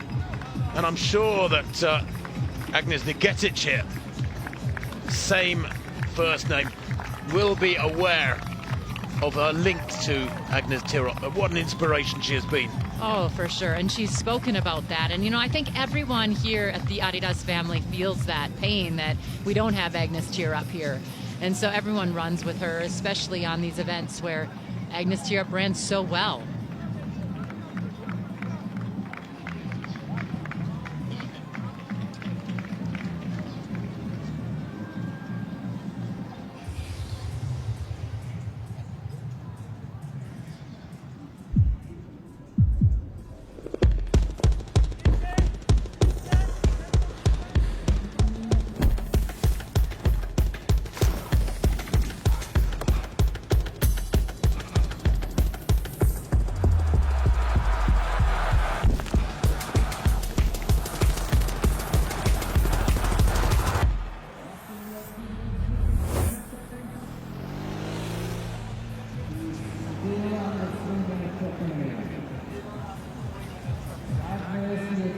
Well, that last kilometre, third kilometre, 2:57, a 29-minute finishing time projected. So she's slipped a little bit outside her world record tempo. That's not to say she can't up it now as she comes into this middle section of the race. 3K done, 7K to go, all on her own. The gap behind her, yawning gap. She's stretching out to the others. And she's a very energetic runner, Carrie. When you look at the way her arms flap across her body, left to right, it looks like a lot of sort of wasted energy, but actually everybody has their own way of running. There is no perfect way of running. And if that's what keeps her body in perfect synchronicity, so perfect balance, so to speak, then that's good for her. Well, you don't see much movement from her waist down. It's just in her arms, and I think that is pretty efficient the way that she can run. But look at her stride, it's so beautiful. She has those long legs, and she really covers the distance with grace. Here she comes again, down the home straight with those big crowds roaring her on. She gets this section of about 200 or 300 meters of intense noise on each circuit, and then she heads out again. Remember, the full lap is almost 1,300 meters, so she gets about 300 meters of intense noise, then about a kilometer of peace and quiet, and that lonely mindset where she has to focus on the high level of work that she's putting out. You're right about that, chasing the car there, that vehicle. It's good to have that company almost for her. Well, you know, when I used to race, you could smell the exhaust of the lead vehicle, and that smell almost made me know that I was in the position I wanted to be, right in front. So I know that these athletes don't have the smell of the exhaust anymore, but they do have the camera and the projected time, and most definitely that keeps them on an honest effort. Now, Agnes, if you were to sit her down and have a quick chat with her now for a little while, she'd probably say it's a little bit cooler than I would have liked. 10 degrees centigrade, I'd preferred sort of 13 to 15, something like that. But otherwise, conditions here are just about perfect. These corners have been smoothed out a bit from previous years. This is a new circuit, so we can't call it we can call it an event record, but it's a new course record that she will set this morning, in effect, a unique circuit. But this is the tough part, I guess. You know, we all enjoy the adulation from crowds when you've raced in the past, Carrie. You know, when you're running through crowds in a road race or in a stadium, that crowd noise elevates the adrenaline levels and it gives you that extra push. Here, this is tough when it's just absolute silence, and virtually the only noise she can hear is her own feet hitting the ground. But I do think that this is an emotional run for her, to know that she is running for her friend who was tragically taken. And, you know, I do think maybe sometimes when you have that quiet, you can get into that mode. And I don't know if she's so much thinking about Agnes Tirop right now, but she knows that this is a huge race for her and a huge opportunity. Well, that fourth kilometre at 2:57 as well. Projected time now 29:08, so it's slowed a little bit. She really does need to double down here if she is to get close to that world record of hers. I mean, if she were to get down towards 29 minutes running on her own like this, that would be extraordinary. But she has, I think, shown that she's keen to attack her own world record here this morning. Yeah, 28:46 is that world record that she has. Yes, it would be hard right now, but this is where she needs to start moving a little bit. She needs to start taking those tangents to the turns, having a little bit of fun mentally with her own racing right here. And you could see her lean into those turns, Tim. She really takes them hard, and she almost wakes up just a little bit. Well, she has prepared for this just about perfectly. You know, when you think of her super fast half marathon back in October, then she went back in and put in several months hard work, came out and raced in those track races in Kingston. 8:28 for 3,000 is right up there. It's a top-notch 3,000 meter time. The 5,000 was more of a tactical affair in Kingston, but it shows she's got that track speed in her legs. That's what you want. You want to have that speed in your legs where you can turn over, and in this sort of tempo, she's feeling quite relaxed, but at the same time have that strength from the half marathon. And if you can concoct that almost like a witch's brew and stir it up perfectly, you come out with a perfect result. Yeah, I actually love what she did with the half marathon in October. Then she did a cross-country race, and then she turned her attention to the track. Now she's back to the road. This is what we need in athletes, versatile athletes that are willing and excited to tackle world records and winning of races. Here she comes. Well, this will be 5K very soon. About 100 metres to the 5K mark, goes through that finish line. She's got 5 laps to go. This is very close to 5K. What sort of time is going to be spat out here? She's going to hit her own world record. She needs something like 14:20, 14:25, not much slower. And you can see the clock there, bottom right of your screen. It is gone past that now. Now, how far past it is it going to be? It's going to be around 14:30, that 5K split. Ooh. So not far outside what is needed. There's still a possibility here. And don't forget, in the men's race, they ran a quicker second half. They really did wind it up over the last lap and make up quite a few seconds, and that is possible. So 5K here, 14:36. So that's obviously 29:12 tempo, but that is that world record is still possible because she has the capacity, she has the leg speed and the strength to run negative splits here, a quicker second half. Well, and she looked so good when we were in Jamaica. She looked great over that 3K, and then she led most of the 5,000 meters on the track, only to be outkicked just in the final meters. But this woman is so strong, but she is sharp, and she will have to use this here to really kind of propel herself. I mean, this is all, she's all alone. She's in no woman's land, you know, basically on her own. I love that, no woman's land. Yeah. You're so correct. I know. Well, you know what? When she set that world record in Valencia in January last year, 28:46, she broke the 5K world record en route. She ran 14:13 at 5K. Woo! She's gone through just now in 14:36. So if she is to get near her own world record figures, it's going to have to be a very, very different race. The complexion of her race here today, 14:36. She's some 23 seconds slower than she ran in Valencia. So she needs to run a super quick next 5K. What, about 4.5 now?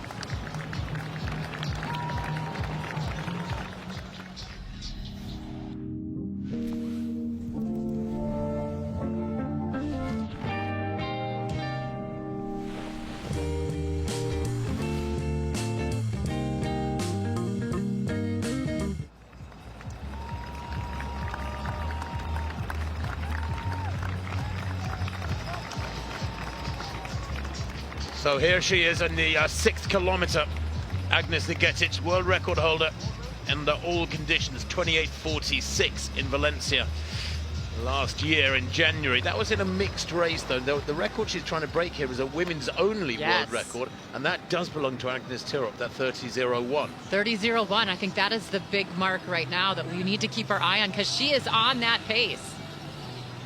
Well, she is. We've been talking about the extreme end of record setting, and of course, if you're not familiar with it, for some years now, World Athletics, IAAF as was, have been setting out the agenda for record setting on the women's side, and there are of course mixed races where women can get help in a road race, be it 5K or any distance right through to a marathon. They can get help from male pacemakers or men around them. Or, of course, the alternative is like this, where there are no men in the race. The women are having to make the tempo themselves. Very few world-class pacemakers can live with a tempo of a world record in the marathon or half marathon or even 10K for very long. And hence, this is a women-only record. And she comes through in front of us now with 4 laps to go. And she is flying. And what's her last kilometre been? 2:59, so it's slowed a little bit, 29:17. That projected winning time. It would still be a women's only world record by a massive margin. But I know she will be testing herself here by her own standards, I think, you know, and that means 28:46. Now, I don't know if she can get down to 29 minutes. That would be quite incredible running on her own. Yeah, I definitely think that she is thinking about her world record, but also that 30:01 is big on her mind as we watch some of the spectators trying to keep up with her just for a little bit on the side of the road. But it is so much fun. The atmosphere out here, Tim, is just booming, and you can see all of the Adidas employees out here as well. Like, this is really cool for them to see all the hard work that goes in behind the scenes come to fruition today. Well, you know what? Now we're getting into the real business end of this. So women's 10K, a world record attempt by Agnes Nigetic. So the sun has broken up for the first time. The grey clouds that we woke up to a few hours ago have gradually burnt off. There's still a lot of cloud cover above us, but it's white clouds and it's much thinner, and there's blue sky showing through. And now Ngetic will feel that sun on her back, and that'll warm her up a little bit and make her feel like she's back home, a little bit more like familiar territory. Yeah, maybe. I mean, she's going to hear the people yelling for her, and you know, right now in this quiet time, she is going to have to turn to that mental training that she does back home on the roads of Kenya. But yeah, she looks smooth, doesn't she? Just real easy, even though there's some intensity behind each and every step. Well, she's familiar with the circuit now. She knows every twist and turn. She knows to get the angles right, the leaning in at each corner. This one, for example. And you can see that strip of road there has been built specifically to make these corners smoother. They used to go further to the left there and take a sharp right-hand turn. But Agnes Ngetic enjoying a new circuit, a faster circuit in Herzogenaurach. Glorious isolation for her. When she comes through, she'll have 3 laps to run. 3 lonely laps, and this is a very hard way of setting a record. Yeah, but I think she knew coming in, you know, there's a lot of talk with her coach or her training partners and just people around her, knowing that this was going to most likely be the case. So having to prep yourself for that. But lots of incentives here, being in front of the people that give your career such great opportunity, like her sponsor does. And, you know, it's very exciting for the athletes to be here. Well, she's on 29:18 schedule. That would be a world record for a women-only race. Gebrizet Germowit back in 2nd place. Ngetic back in 3rd. That last kilometre at 2:58.27, 29:21 is the projected finishing time now. It's still a massive world record. This would be setting here. So many athletes run with a heavy heart, knowing what happened to Agnes Tirop and many other female athletes from around the world. Gender-based violence has got to stop, and so these women run with that on their hearts and they run with that on their minds. And we know that Agnes Ngetic is really thinking about Agnes Tirop, as we've mentioned plenty of times today, but I don't think that this record is, it's so important for these athletes to not only break it, but because they want to honor Agnes Tirop. I really believe that's why they run so hard here. Absolutely. It's come through in front of us again here with 2 laps to go. These laps are clicking by so fast. The 8-kilometre mark, a minute or 2 away. Yes, so many of these top athletes live in E10, and in May last year, Tirop's Angels opened a shelter in E10 for victims of violence and abuse, and certainly Agnes Ngetic will be very aware of that. Wonderful, it's okay. And maybe drawing inspiration from Agnes Tirop's world record here, 30:01. Tirop ran here. Certainly that 30:01, Agnes Tirop. Back on the 12th of September 2021 in the first edition of this meeting, when it was a September meeting, an end of summer meeting. Well, this possibly a better time for these athletes without the fatigue of a long track season in their legs. There's freshness in their legs, I guess you could say, Carrie. And, you know, she's had a good winter's work after that half marathon, 2nd fastest half marathon ever. So she is running with a freshness here, and it's almost palpable, isn't it? Because the turnover, the cadence is extraordinary. Well, and this year is a big year for her. Last year she did not make that Olympic team, so she had to pull out of the Olympic trials, which they ran in Eugene, Oregon in the States, and with injury. And so she wants to go back to the World Champs after finishing 6th in 2023 in Budapest. She now is thinking about that this year. There's a lot going on this year, but I love how she's really done it. We've talked about it, but going from the half marathon to cross country to track, now to the roads, like, she's just doing all of these different races and on different terrain. She's really building this base, and she is excited for the World Champs next fall. Well, the 8K marker is coming up. Yes, that was a disappointment for her to miss out on the Olympics, and only 6th in the World Championships, 10,000 in Budapest, as you said.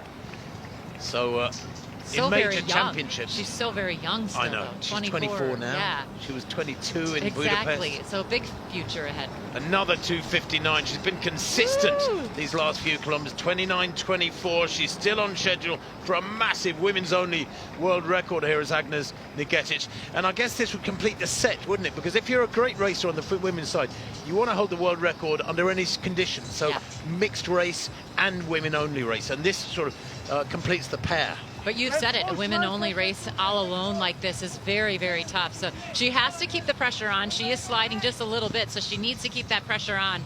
But once we bring her around here, the crowds will get her going again. And, you know, any athlete, whether it's one lap that's 400 meters or one lap that's 1,200 meters or whatever, the athletes know that, so they get extra excited for that final push.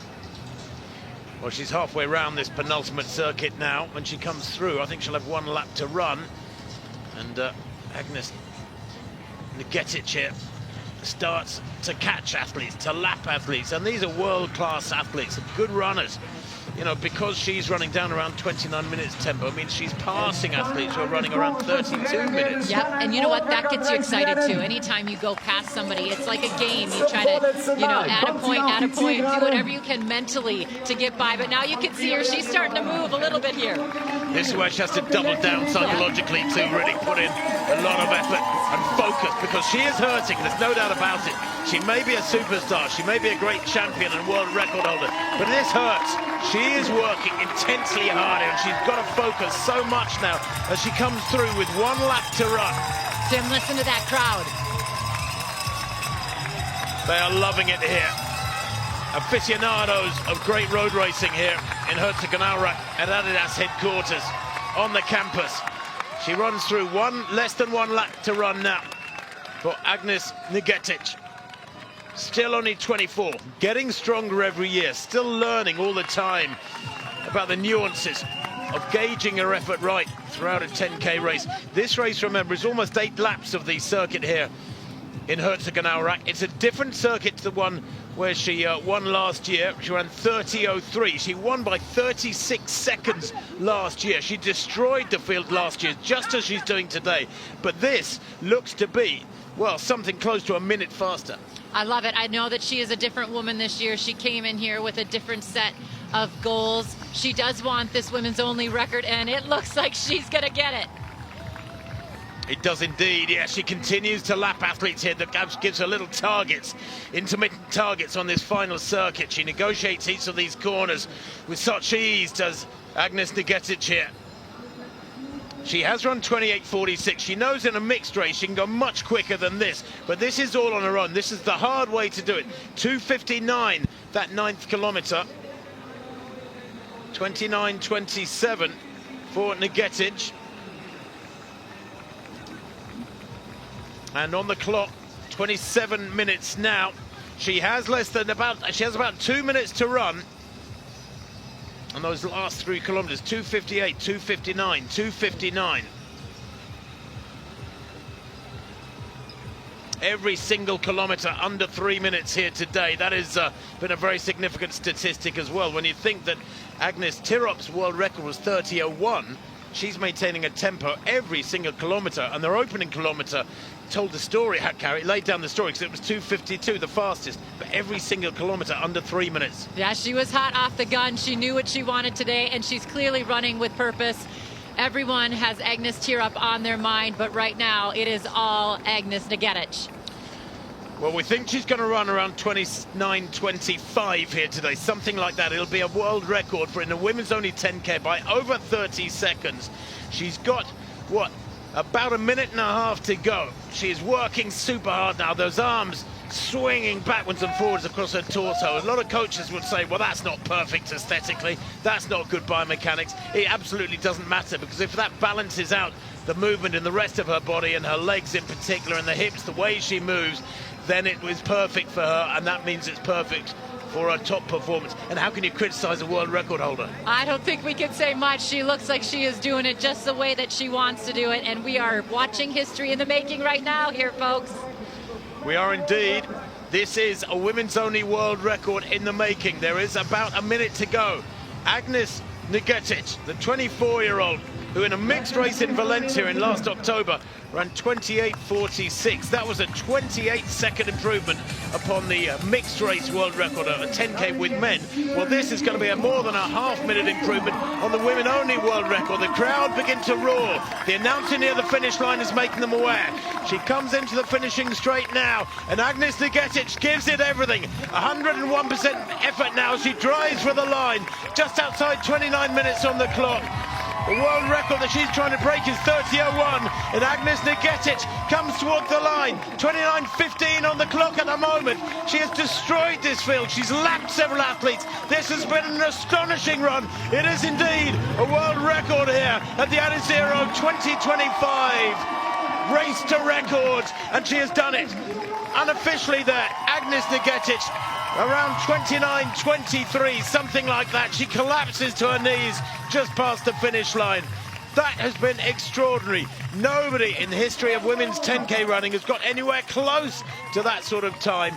It'll be the first time ever 30 minutes has been broken in a women-only 10K. And from Agnes Nigetic, that is quite supreme. She has done it. Yet another world record, the 4th world record ever here at the Race to Records in this 5th edition in 2025. And that finishing time, the official time, 29.22. It is indeed a women-only 10K world record. And the celebrations begin. And that Kenyan flag is held aloft so proudly.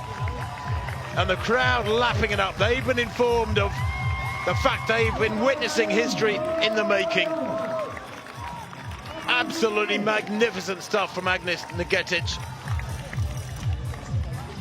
29.22.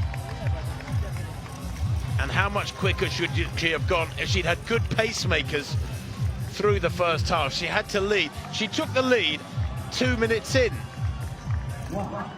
Can you believe it? So she has led for 27 minutes.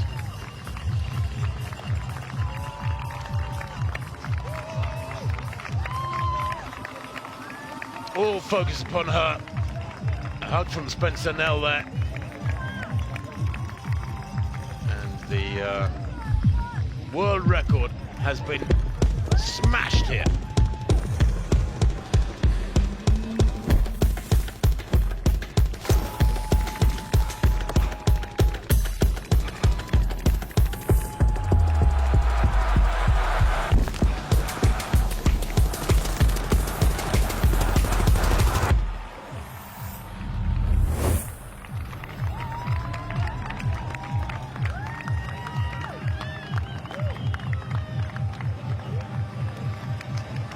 Well, there's a real buzz here and confirmation of a new world record by Agnes Nigetic, 29.27. She wins by over a minute from Fintai Belane. That's a great run from Belane. 30.30, just over a minute down. And in third place, Getachew. And she too running superbly here this morning to make the rostrum. Belane's time, 30.30, behind Nigetic's 29.22, and Senia Getachew's time, 30.31. It's very tight between those two, for second and third. And in fourth place, Germowit Gebrezer of Ethiopia again, 30.41. Ethiopians in second, third, fourth, fifth and sixth here this morning.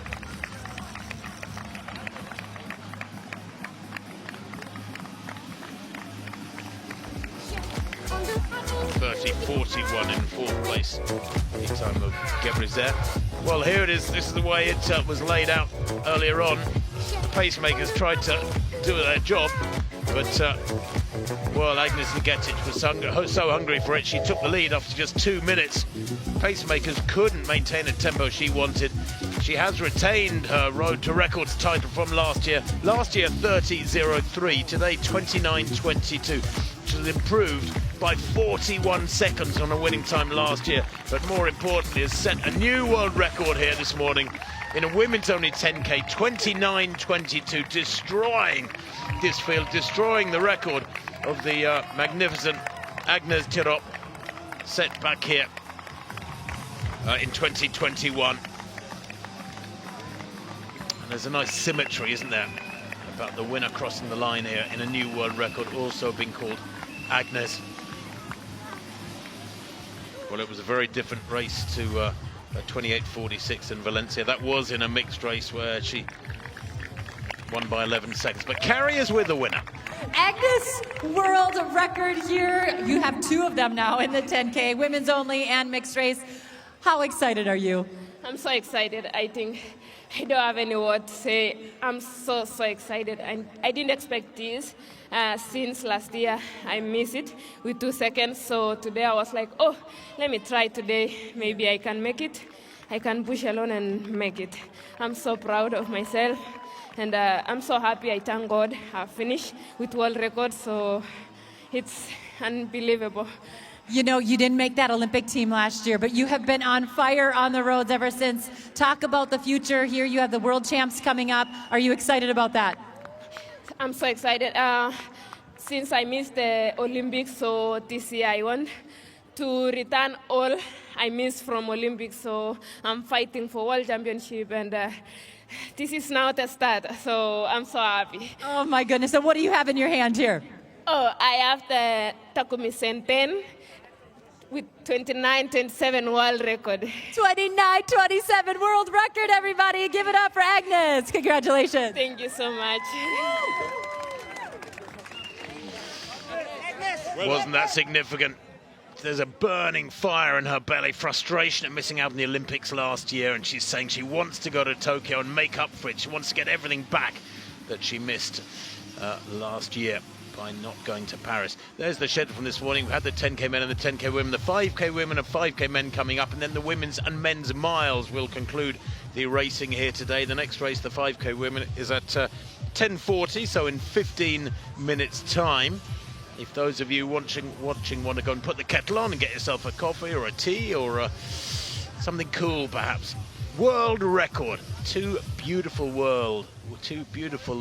words in the world of sport, and this morning here in the world of racing, the world of road to records at Herzogenaurach at the Adidas campus. What a glorious sight. And the sun continues to beat down. It continues to burn off the clouds above us, and every couple of minutes I look up, there's a little bit more blue sky showing, slightly less white cloud. It's warming up, there's no doubt about that. It was distinctly cool here an hour and a half or so ago at 9 degrees. Now it is much, much more friendly. Next race, about 12 or 13 minutes away.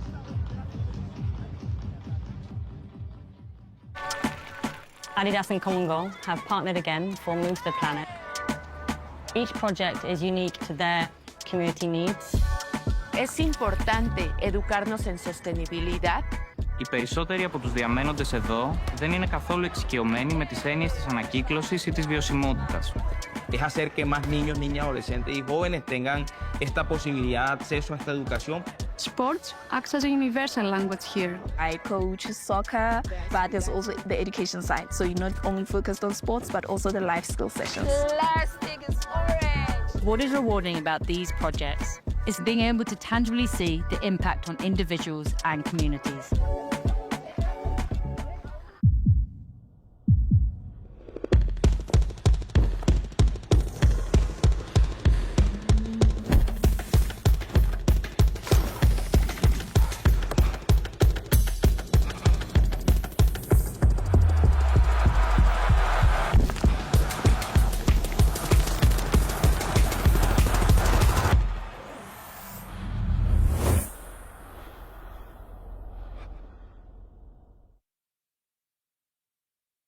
Hey, it's Ayo.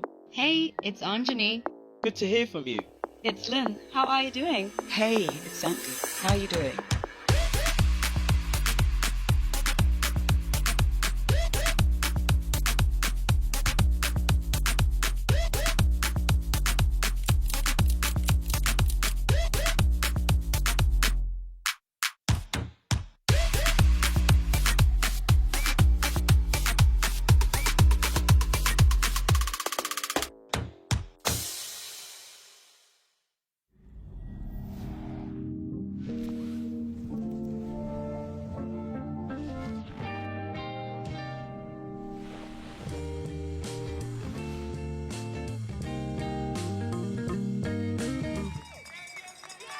All right, everyone, I'm down here with Jennifer Thomas, the Vice President of Global Sports Marketing here at Adidas. Jennifer, we just saw a world record. Absolutely incredible. I'm so excited for Agnes. She ran her tail off, and so happy that everybody's out here cheering for her as well. Yeah, Agnes is just such a superstar. I mean, she's good on the road, she's good on cross country, she's good on the track. What does it mean for Adidas to see someone like this put it together on a day like today? It's amazing. We have had Agnes with the brand since she was really quite young, and so to see her progress, world record after world record, to bring it together here on campus, we're so proud of her. And in front of this great community here that you have, not only on campus today, but around the world. Yes, we have a bunch of Adidas runners here with us, 350 today that are visiting. They're running, they're energizing this event. We have millions around the world, and it's just such a proud part of our heritage. Yeah, 345,000 people are going to be running the virtual run today. What does Road to Records mean to you at Adidas? You know, it's really grown year over year. We're excited to have over 2,000 people running the community run here. As you said, over 350K running virtually. To be able to reach people through running is exactly what we want to be doing. What do you think the future is at Adidas? Oh, for Road to Records? I mean, I don't see us stopping. I think we're going to top it year on year. I love it. Well, thank you so much, Jennifer. This has been an amazing event already, and we'll see you next year. Sounds great. Thank you. Well, yes, Jennifer Thomas, one of a number of Adidas executives, very, very happy with the way things are going so far here. We've had 2 of 6 races here in Herzogenaurach. The 5K races to come, the mile races come after that for men and women respectively each time. And we are expecting maybe more records. There's the circuit of the 5K. It's that's 1 lap. 1 lap is, of course, in the 5K equivalent to it's 3 full laps plus an 1140 circuit. So it's almost 4 laps because the full circuit is 1286 meters.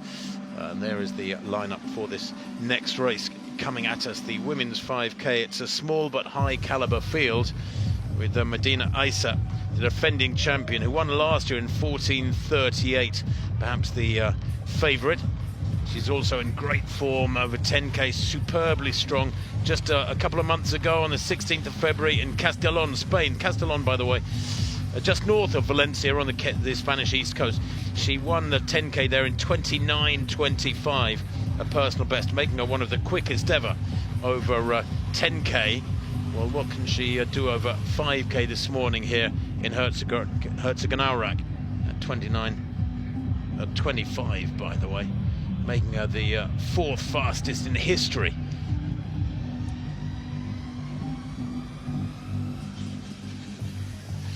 Well, of course, alongside these races this morning, Adidas have made the opportunity for those around the world to run a virtual race over 5K, and over 346,000 have run, I think.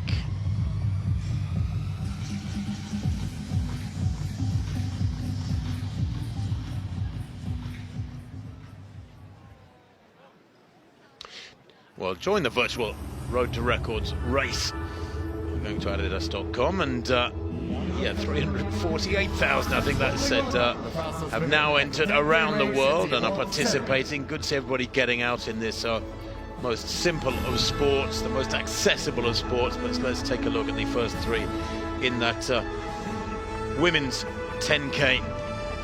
Agnes Nigetic pointing out too, of course, that she missed the women's only world record of Agnes Tirop by 2 seconds last year. Well, this morning she didn't take any chances. 29:27. She set a new world record by 34 seconds. 3rd place, Seniat Getachew in 30:31. That was superb by Getachew. It was a personal best for her by 3 seconds. Fentaye Belanic running at 13:30. 30:30. She has run quicker than that, but in a mixed race, she ran 30 minutes exactly in Valencia, just on the 12th of January, Carrie. But Agnes Nigetic this morning, that world record, 29:27, the 4th world record at the Road to Records over these last 5 years. Oh, and she just loves it. You could just feel the energy when I was talking to her. Look at that smile. I mean, she couldn't have asked for a better day. Maybe she would have liked some other competitors a little closer to her to keep her a little bit more honest on that pace, but she just put in so much hard work on her own. She looked great. And you were right to point out she is the complete runner. When you think the last 2 World Cross Countries, she's been 3rd and 4th in Australia and in Belgrade, Serbia, respectively, in 23 and 24.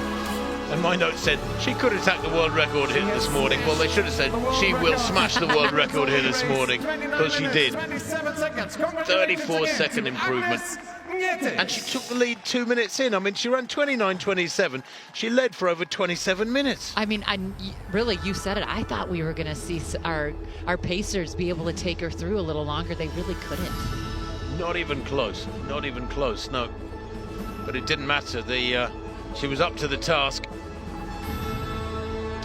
But I think undoubtedly what was an important component in her being able to smash the world record this morning is that strength from the half marathon. And when you can run 63 minutes for a half. Number 2 all time. Oh.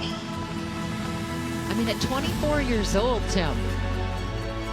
I know. What sort of a future has she got? Yeah. And I've just got a feeling that, barring the disaster of injury which struck her down last year and made her miss the Olympics, she's going to get a medal in the World Championships in Tokyo. I think that she has proven herself. I mean, which distance, though? I think the 10,000 meters, but she is honing in on that 3,000 and 5,000 meter distance. But I think the 10K, because she is super strong. You know, with that half marathon strength.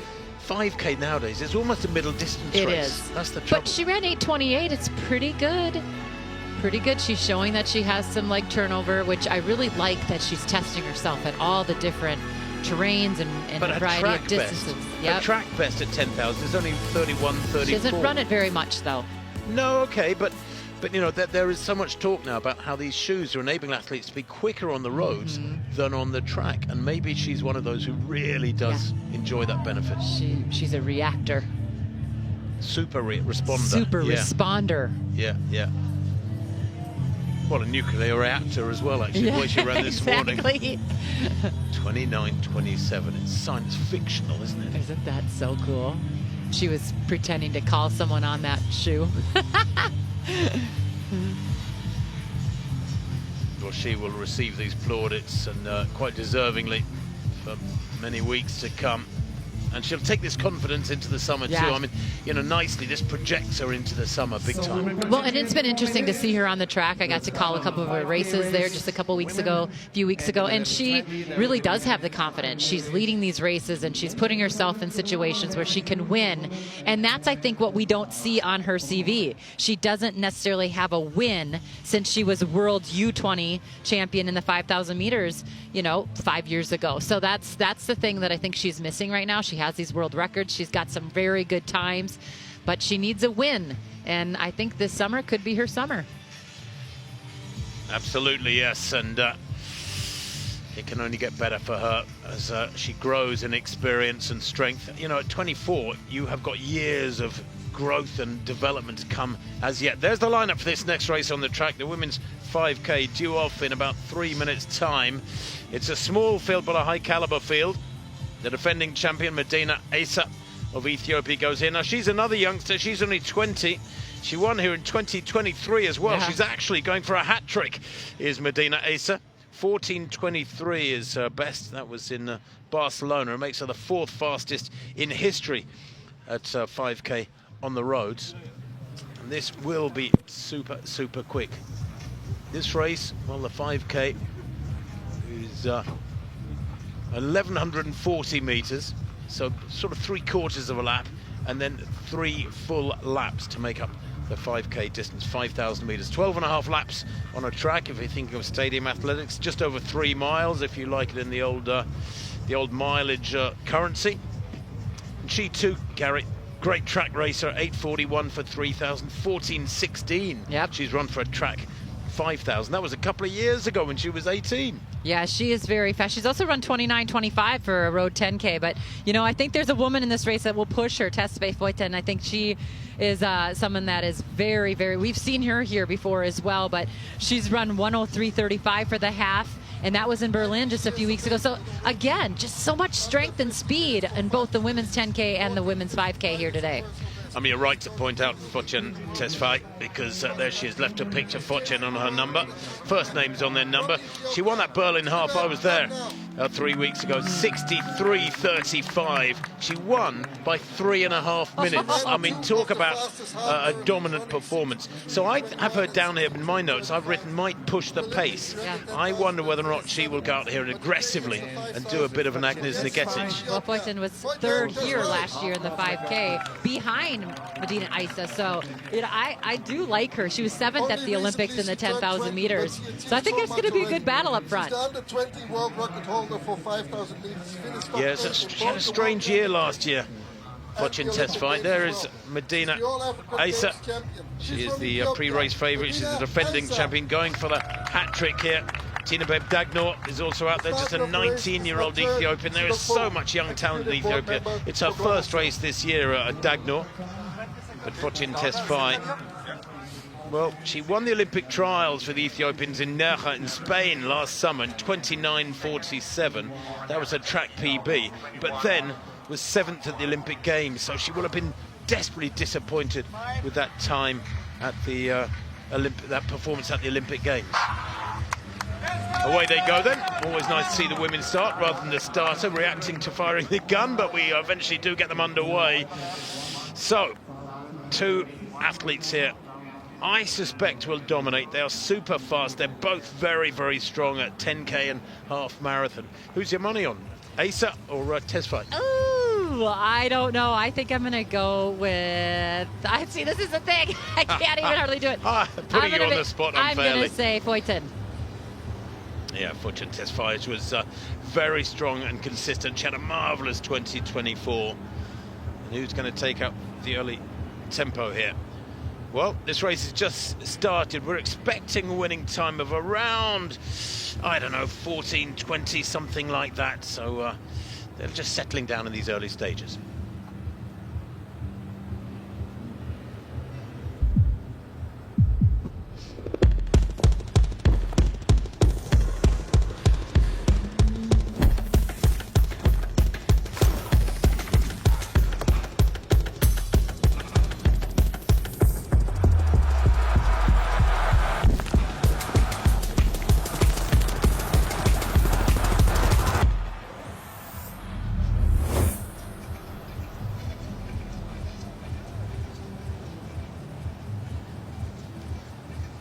One and a half minutes on the clock then, and it is the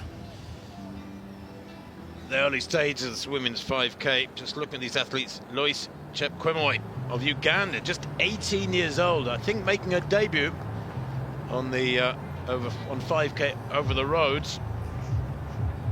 Janet Chepngetich, 26-year-old Kenyan at the front at the moment, pushing it along. She too, I think, making her debut. Many of these athletes, the majority of this field, in fact, Carrie, have never run a 5K on the roads before. Well, there's a number of them that are under 20 years old, so it's pretty amazing. And we see that a lot here at Road to Records, where we see some of the up-and-comers or the U20 champions come here and really get their fresh start of running as a pro or running in these professional races. Well, they are heading towards the 1 kilometre point here. We're expecting to run just under 3 minutes per kilometre. This pack of, what, about 8 athletes in the early stages. Doesn't look like anybody's determined doing an Agnes Nigetic here and kicking on really hard in the early stages. There you can see Janet Chepngetich to the right of picture. Lois Chepkwemoi as well up at the front end. And Medina is there as well. Medina Asa left of the group there. Second place now, Medina. Looks lovely and relaxed. Nice looking athlete, actually moves really well, doesn't she? You know, there's just a lovely sort of fluidity to the way she covers the ground. Well, and she has such experience here by winning the last 2. She's going for that 3-peat today, and you know, I think that's really a big thing. She was 7th also at the Olympics, but in the 5K this last summer, also 6th of the World Championships in 2023, so she's very good at championship-style racing. Today isn't so much about championship-style racing. They want to run and chase that clock. But when they're in a big pack like this, that's where they really get into it. And it's kind of nice to see that there's a number of athletes taking them out hard. Well, they've just come past us here with 3 laps to go. We're right beside the finish line. There was about 3 3:25 on the clock as it went through. That first kilometre, 3:04. That is on the slow side. It's much slower than we expected. Maybe they're going to warm to the task here. But 3:04 obviously means they're only on 15:20 tempo. And last year, Medina Asa won in 14:38. Wow. So unlike the last two races, they've set off here in very, very conservative fashion. Yeah, I mean, almost a minute slower than last year. And it is beautiful weather out there. A little bit cooler, but I think nice for a 5K. Well, it is nice weather for a 5K. I don't think the wind's picked up or anything. I'm not quite sure why they've been so tentative in the early running here. Nobody really seemed keen to commit. And Janeth Chepengetic, who leads at the moment, is a 26-year-old, plenty of experience, but I was really expecting Medina Asa to go out harder than this. She was fourth in the World Championships over 5K in Riga back in October 23, the inaugural World Championships. And as mentioning that, so only yesterday World Athletics announced that there will be no World Running Road Running Championships this year. It was expected to be in San Diego, but a few weeks ago, unfortunately, San Diego had to pull out. The World Athletics confirmed there will be no Road Running Championships, World Road Running Championships this year. You could almost call today, therefore, the unofficial World Road Running Championships. Yeah, but looking, at Medina Asa, you were saying that she ran that 29-25 road 5K in February. She split faster than what she's running right here, right now. Much faster. Don't know if she's had any problems or what. She is very young and inexperienced and maybe lacking confidence. But going for a hat trick here, she won in 14:46 2 years ago. And she too is one of those young athletes that's great on all services. She was silver medalist in the World Junior Cross Country in Bathurst, Australia, a couple of years back. She can do it on the track, she can do it on the roads, and she can do it on the country. But single file now, beginning to develop at the front end carry, and that suggests maybe the pace has picked up a little bit through this second kilometre. We shall see, but that first kilometre, 3:04, really conservative. Yeah, just kind of seeing where people are at, but now they're starting to attack. You can see that, as you said, as they string out just a little bit of an incline right here as they move around this corner. But really, a lot of people in this front pack that I think you and I both are a little bit interested and a little, we're kind of surprised by. Well, it's going to be one of those races that will produce negative splits, I'm sure. It'll get quicker and quicker as it goes on. The last kilometre at 2:54, that's more like it. Yep. 14:56, they're beginning to warm to the task.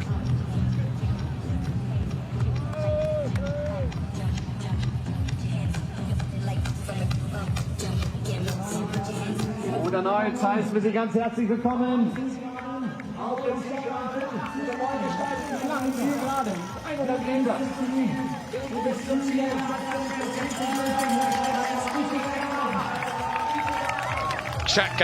Janeth Chepengetic, then the 26-year-old, continues to lead. All Africa Games champion over 10,000 last year.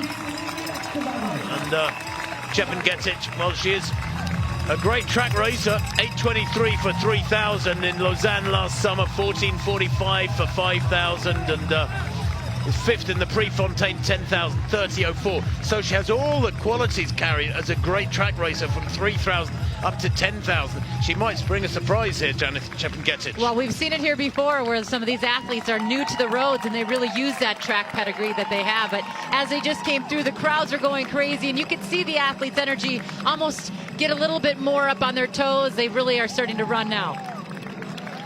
They are moving this third kilometre, I'm sure will be quicker still. 3:04 and then 2:54. That's a significant 10-second increase in tempo for the kilometre split as they are in single file. Medina Asa in second place there. 14:23, her best in Barcelona back in December. She's the fourth fastest in history at 5K on the roads. The world record is an almost science fictional 13:54 by Beatrice Chebet. That was in Barcelona just last December. With the shoe technology moving on and advancements in training knowledge and practices, records are being broken all the time and new barriers being punched through. And we've already had a world record here this morning from Agnes Nigetic in that 10K, if you've joined us in the last few minutes. So women only world record of 29:27. So Medina Asa, the pre-race favourite, going for a hat-trick of wins here at Road to Records over 5K, in third. In second place, Janeth Chepngetich is in the lead, and Gayla Hambese, the 22-year-old, back in fourth at the moment. Just trying to see who's in third there. It's hard to see. Is it Fortune? It is Fortune, yes. Fortune Tesfaye, who was third here last year. She too in fabulous form. She was second in the Valencia half marathon last October in 63:21. She can show that half marathon strength, and I would expect her actually to push pretty hard soon. That third kilometre, 2:58, so 14:54. Wasn't as quick as I expected, that third kilometre, 2:58. 14:54. So watch that woman in third here, Fortune, as you've been talking about. Third here last year, but she ran that half marathon just a few weeks ago in Berlin in a 63:35, crazy fast. But she also had a really nice 10K in Valencia in January, 29:42. So her credentials are very similar to Medina, and she and Medina right there in second and third. Well, do you know what? Janeth Chepngetich was almost acting like a pacemaker. She's running with real aggression at the front. She has got the credentials to take this race, but it's almost like as a preordained agreement, and I can't see why she would do that when the two favourites are Ethiopians. Medina Asa, the defending champion, Fortune Tesfaye in fabulous form, who is the most experienced of them at 27, Fortune Tesfaye, and third last year. She knows most of this circuit. She looks very relaxed in second place there. She looks really good, almost biding her time just to wait to touch the front. And Janeth is not giving it up. She really has pressure on to lead this race, not even waving or signaling to have someone help her. So they come through now with 1 lap to run. It's winding up wonderfully. Janeth Chepngetich has led every step of the way so far. Are things going to change here? Medina Asa nearest the camera there, the defending champion, looks ever so relaxed, doesn't she, with that little headband, that light headband in her hair. Looks so relaxed. They come past us. Gayla in fourth looks very smooth as well. She isn't so much up on the shoulder, but she's just been relaxed, waiting to see what happens in front of her. Well, they have run a cautious race. I mean, there's no world records going to happen this morning. That's quite clear. Not many personal bests either, I suspect, in the way these last 3.5 kilometres have unfolded. So they enter the final lap now. They've got about 4 minutes of hard running to come.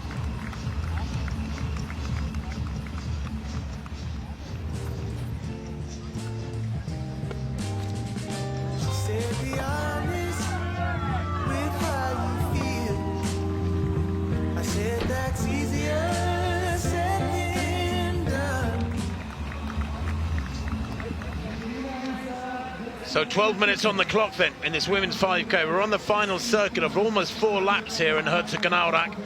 Janeth Chepngetich continues to lead the 26-year-old Kenyan. She's had 3 colleagues in close attendance throughout, and now maybe that attendance gets closer than ever. Checking a watch there is the defending champion, Medina Asa, to the right of picture there. To the left of picture, Fortune Tesfaye, the left of this quartet towards the back there. She could be a real danger after third last year and third in the Valencia 10K back in January in 29:42. We know she's in fabulous form after 3 weeks ago, running 63.5 minutes to win the Berlin half marathon by 3.5 minutes. I thought she might take this on, Fortune, and run aggressively and use her strength. But each of these athletes, you have to say, Carrie, in this sort of situation, they must be confident of their kicks. They must be confident of their kicks, but they have to use this course to their advantage. There's lots of turns here coming up, so they have to be ready to be able to navigate through this pack if they're sitting and kicking like Fortune is right now. Well, the last couple of turns here on this newly created circuit, which are gentle turns, but Janeth Chepngetich still leads. Medina Asa, right to picture, the defending champion, looking for a hat-trick here. after winning last year in 14:38. Today has been considerably slower. They went through 4K in 11:57. That 4th kilometre at 3:01. So they've run a very, very cagey, cautious, tactical race here. The kilometre split is 3:04, 2:54, 2:58, and then 3:01. There's been no winding up here. This final circuit is what it's all about. This is what I'm getting nervous. Fotin is on the inside. She's trying to make some moves here, Tim, but Janeth is playing it smart, not letting her get out. But right now, Medina moves to the lead. This might be what Fotin needs to get up to the front.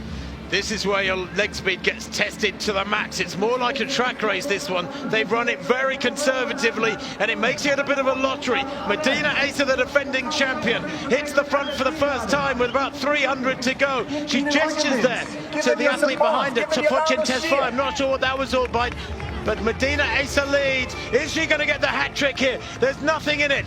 There were 4, there were 3. Now we're down to 2. Medina Asa and Fortune Tesfaye right behind her. Who's got the speed? This comes down to raw leg speed over the last 180.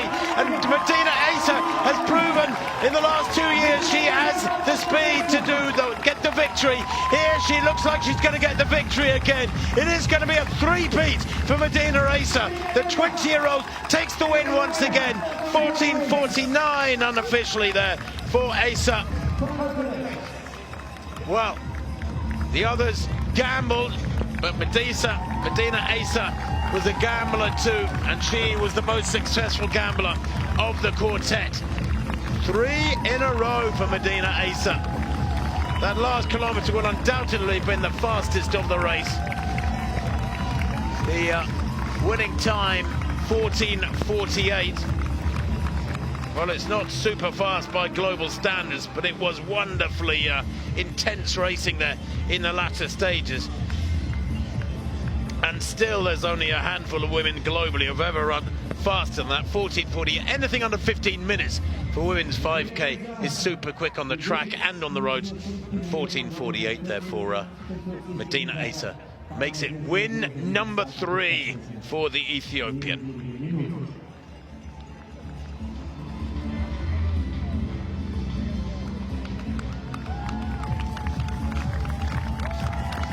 Well, confirmation of that win in 14:48. A couple of seconds the victory margin there for Medina Asa. Win number 3 for her ahead of Fortune Tesfaye, her compatriot, and Gela Hambese, 14:51. 3 seconds down. Janeth Chepngetich, who led the whole race bar the latter stages, ending up in 4th place and just off the rostrum in 14:55. Her consolation, under 15 minutes here.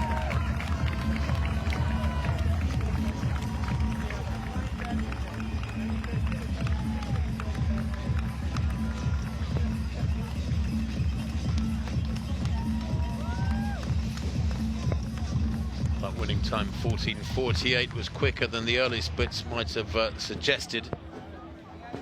But Carrie is with the winner now. I am down here with the winner, Medina Asa. We had to have Haile Gebrselassie interpret a little bit, but congratulations! You just waited till the final meters to overtake and break the tape. How'd that feel? በጣም ጠብቀሽ ነው እና መጨረሻ ላይ ነው የሄድሽው። ምን ተሰማሽ ነው? አሁን ለመጨረሻ ላይ ስፕሪንት አድርገሽ ነው የሄድሽው። ውድድሩ አሪፍ ነበረ። ያው ለኔ ያልከበደኝም ብዙም ስለሰራውበት ያው ቆንጆ ነበር። ያው ፊኒሺንግ ስላለኝም መጨረሻ ላይ ቀይር ያለው ማለት ነው። The race is wonderful and I was waiting and the race is not that difficult for me. I was preparing very well and that's why just using the last tactic, which means to sprint. Nice. 3 times in a row. She won here in 2023, then came back last year and won, and now today. What does this event mean to her? አሁን ለሶስተኛ ጊዜ አሸንፍሻል። ይሄ ውድድር ላንቺ ምን ማለት ነው? እስቲ ንገሪኝ። ውድድሩ በጣም አሪፍ ቆንጆ ነው። አዲዳስን ከልብ አመሰግናለሁ። በጣም ወደው ማኔጅመንት ነው እና በጣም ደስ ብሎኛል ለሶስተኛ ጊዜ ስላሸነፍኩ። The race is wonderful. I like the management of Adidas. It's fantastic and great. You love the 3 stripes? ሶስቱን መስመሮች ተወጃቸዋለሽ አዲዳስን? አዎ በጣም Yeah, I love so much the 3 stripes. I love the 3 stripes too. Congratulations. Thank you. Thank you. Well, another very happy winner there.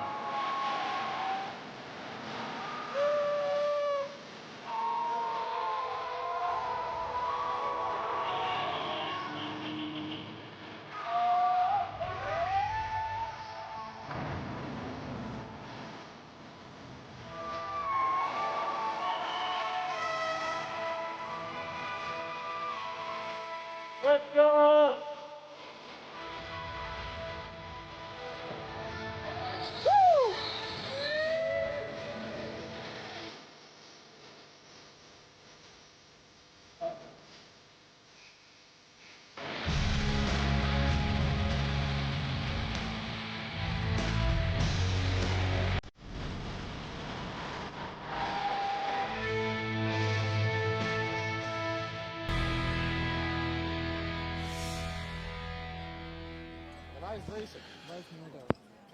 And I'm down here at the finish line with Mark Hermans with the World Life, Wings for Life World Run, excuse me. Can you talk a little bit about this event? Yeah, it's the greatest run on planet Earth. It's the biggest running event on planet Earth. And the good thing is we run all together for the good cause, raising money for finding a cure for spinal cord injury. So last year we were with 250,000 runners at the same time worldwide. And this year we want to go for 300,000 runners. So we need everybody of you to sign up for 4th May, the Wings for Life World Run. Tell me a little bit about the race. The catcher car is pretty cool. Yeah, everybody starts at the same time. And 30 minutes after the start, the catcher car is starting. And he increases speed. And when the catcher car hits you, yeah, your race is over. So at one point, there are only 2 runners left in the world, and then we can see who's the world's best runner in the Wings for Life World Run. But the main thing is we all run for the good cause. So it's the biggest charity run in the world, and it's just an amazing event. Tell me how Red Bull is connected. Yeah, it's part of the amazing event. And without them, it's quite difficult, I guess. So it's a really important partner. And we're so happy that we are one big family to find a cure for spinal cord injury. Can we say hi to all the Red Bull people on TV here? Oh, well, thank you so much. Good luck with your event, and thank you for coming out today. Thank you so much. All right, let's head on over to the award ceremony for the women's 5K, and then let's see the men 5K.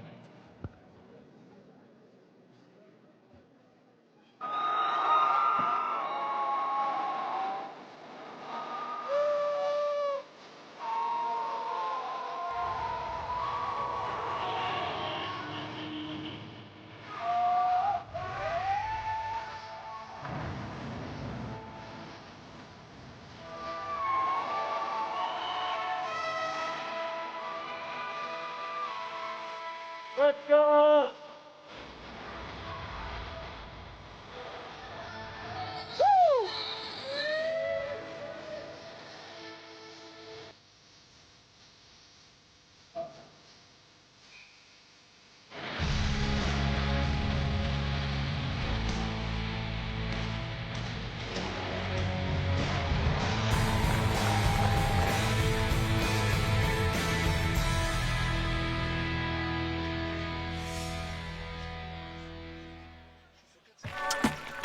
Adidas and Camino have partnered again for Move the Planet. Each project is unique to their community needs. Es importante educarnos en sostenibilidad. Οι περισσότεροι από τους διαμένοντες εδώ δεν είναι καθόλου εξοικειωμένοι με τις έννοιες της ανακύκλωσης ή της βιωσιμότητας. Es hacer que más niños, niñas, adolescentes y jóvenes tengan esta posibilidad, acceso a esta educación. Sports acts as a universal language here. I coach soccer, but there's also the education side. So you're not only focused on sports, but also the life skill sessions. Plastic is orange. What is rewarding about these projects is being able to tangibly see the impact on individuals and communities.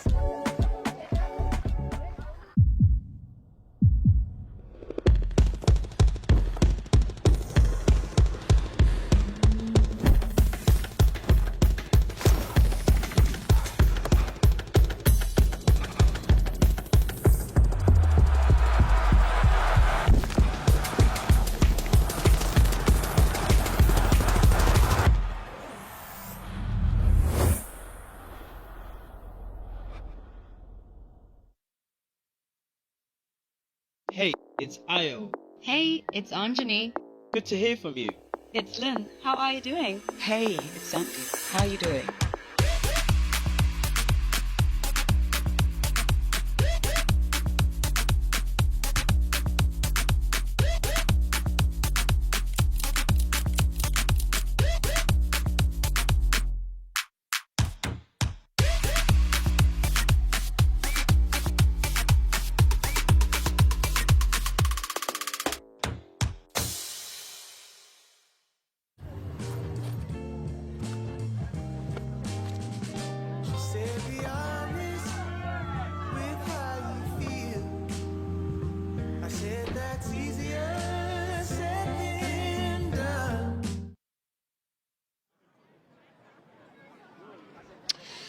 Well, there's the timetable of events unfolding this morning. We're 3 races in of the 6. We're at the halfway point. The men's 5K to come. That's underway in, well, about 15 minutes from now. What a race it is, this men's 5K. There's the circuit that they will negotiate almost 4 times. Yomif Kajelcha, the defending champion, won last year in 13 minutes exactly. He's only had 1 race this year, and that was a win in the Castellon 10K back in the middle of February in 26:31, an Ethiopian national record. Kajelcha in fabulous form. Don't discount Jacob Kropp. He's a former winner. He won here in 2021, the inaugural edition of this Road to Records in 13:06. And other athletes to look out for, well, Adisu Yehun, 13:04, his personal best. Andrew Kiptu Alamisi, 13:06, his personal best. But the cream of the crop, without any doubt, is the former world record holder for the mile indoors, Yomif Kajelcha. 3:47 he ran in Boston 2019. He is fantastic from mile up to half marathon. Huge range and so consistent. Well, there it goes. It was 9 degrees a couple of hours ago, then 10 degrees.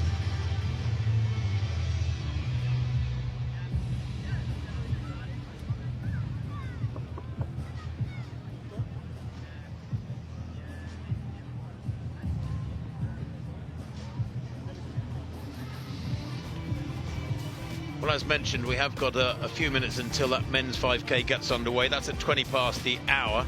So let's have a look at that world record from Agnes Nigetic.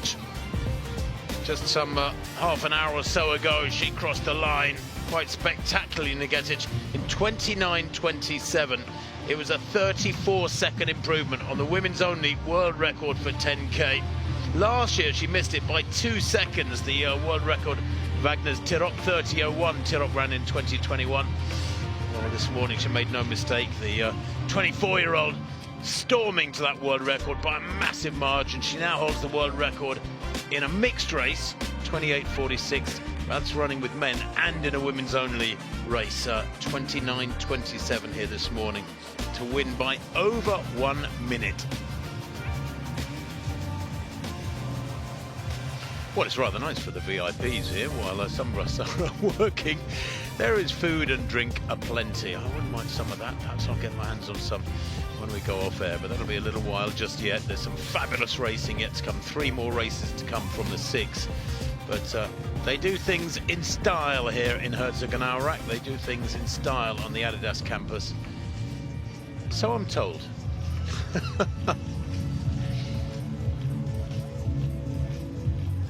We shall see. But that is the scene, that is the setting. To the right of picture there, the finish area, the start area for most of the races. And that's men's 5K. Well, it's coming up in about 12 minutes time. That Wings for Life World Run, by the way, very close to my heart. I've worked on it for many years for Red Bull in Salzburg, Austria. And of course, it raises funds for spinal injury research. One of the great holy grails of medical research is how to reconnect nerves. It cannot yet be done, but they're getting closer and closer. And the Wings for Life run is on 4th of May. So 4th of May, go online, search for Wings for Life and sign up, and you can run virtually. If you can't get to one of the main venues, you can, and you'll see those on the website, you can run virtually and do your own Wings for Life World Run when you download the app. And the catch car is a brilliant concept. The race starts, and then some period after the whole field gets underway, a car drives off after them, and that car has got the finish mat in it, in effect. So the runners aren't running towards a finish mat, the finish mat is coming up behind them as part of the car. It's a brilliant concept, and when that car catches you, you drop out. Anyway, plenty to come here. Not bad for a Sunday morning, huh? Yeah, I see you, Ben. Hold on. Whoa, Reese, I know that's not you at the back. Should we play the song for him, Josephine? Oh, yes, please. Play that tune. Don't make me play it for you, Reese. I'm good. This one's for you, yeah? Not today. No. Come on, dig deep now. We love it, Reese. We love it. Come on. You're killing me. Yes, Reese.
Well, that was the women's 5K, which finished a few minutes ago.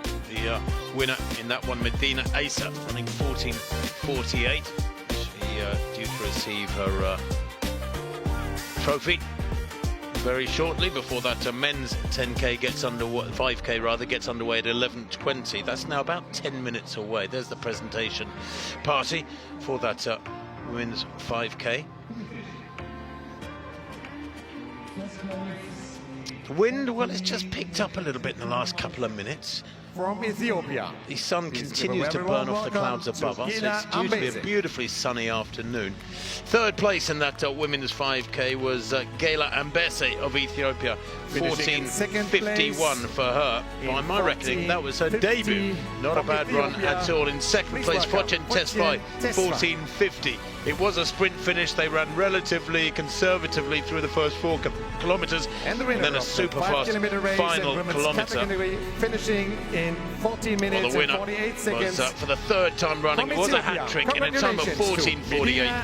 Medina Asa of Ethiopia, just 20 years old. She ran with a very, very cool head, showing real experience here. The medals and trophies are being handed over by Mr. Mathieu. Great track racer and cross-country racer as well. The all-round runner is Medina Asa. And although her time this morning is not up there with the super fast times in this race over the years, it was still pretty solid, 14:48. Anything under 15 minutes, really quick running. Her personal best goes back to last December, where she ran 14:23 in Barcelona in a mixed race. But she is young, and she's learning, and she will get stronger, and she'll get faster. And that might be a little bit daunting for some of her rivals, because to have recorded a hat-trick and a race of this status at the age of 20 shows that she could dominate and get quicker for years to come. Goodness me. A name to watch then, Medina Asa, just 20 years old. And a devastating kick. Taking the victory this morning. 5K. Congratulations to Gela Ambese, Fortune Tesfaye, and Medina Asa.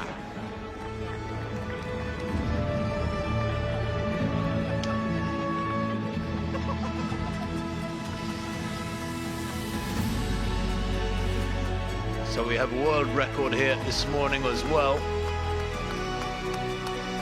We have the previous races in the men's 10K. We had an area record from Berhanu Belu running for Bahrain, 26:54. Indeed, the first 3 men came across the line in 26:54 in that one. It was cold and it was breezy a little bit, but boy, did they punch through 27 minutes, run quick this morning. Pity Nicholas Kipkore-Kimeli, he was 4th in 26:56 this morning, couldn't even make it onto the rostrum. Berhanu Belu finishing ahead of Deriba and Quizera in that men's 10K, and then in the women's 10K, Agnes Nigetic setting that new women's only world record, 29:27. Spectacular running from her to win by a minute and 3 seconds. And that women's 5K, well, it was just a little bit more cautious than the 2 earlier races, but winning time of 14:48 for Medina Asa gave the 20-year-old the hat-trick. And coming up, the men's 5K.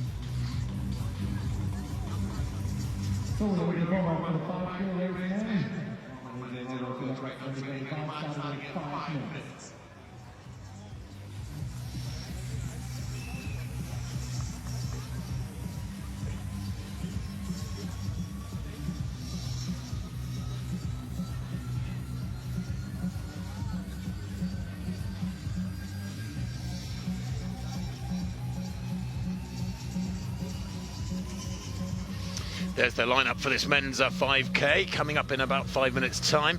The world record 12:49. Well, it could be under threat here. Yomif Kejelcha is in great form. The 27-year-old Ethiopian, super consistent is Kejelcha, the defending champion. He won last year in 13 minutes exactly. He has run 12:50. That was back in March 23, a couple of years ago now. But he's in wonderful form as we see the rest of this pretty big field. Athletes have come in from all over the world. Adidas sponsored athletes from Japan and the USA and Korea, and and Uganda. Plenty of Ethiopians and Kenyans here, of course. Thierry Ndikumwenayo of Spain could be amongst the top half dozen or so here, the former Burundian. He's in good form. And so far, the organisation here has been quite supreme. A lot of volunteers out on the course helping make this a day of racing a success at this 5th edition of the Adizero Road to Records Racing Festival. But Yomif Kajelcha, well, I wonder if he'll have to do a lot of the work himself again this morning. He doesn't mind front running. He's a famous front runner, and he's got such a range. He has held the world record for the mile indoors. He has held the world record for the half marathon. His best half marathon just outside 57 minutes, and then he had to see Jacob Kiplimo, who runs in the London Marathon tomorrow, run under 57 minutes for the first time.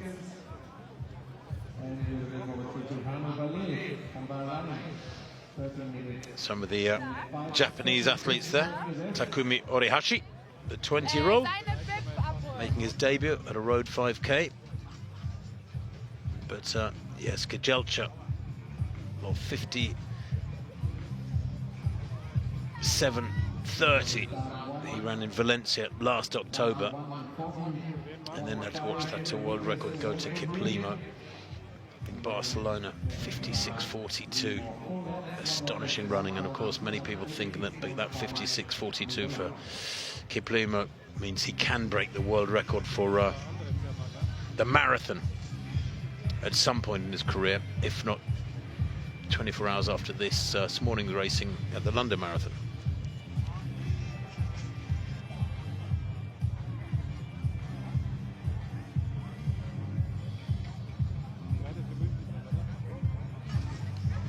So the athletes on the line then. Almost 4 laps of this circuit here in Herzogenaurach ahead of them. Kajelcha, Jacob Kropp, watch him, silver medalist in the World Championships in 2022 in Eugene.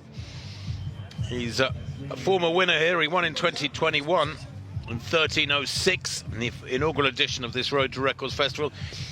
He's a World Junior Champion at 5,000 back in 2022 is Adisu Yehun, who's another of the favourites here, the 22-year-old Ethiopian.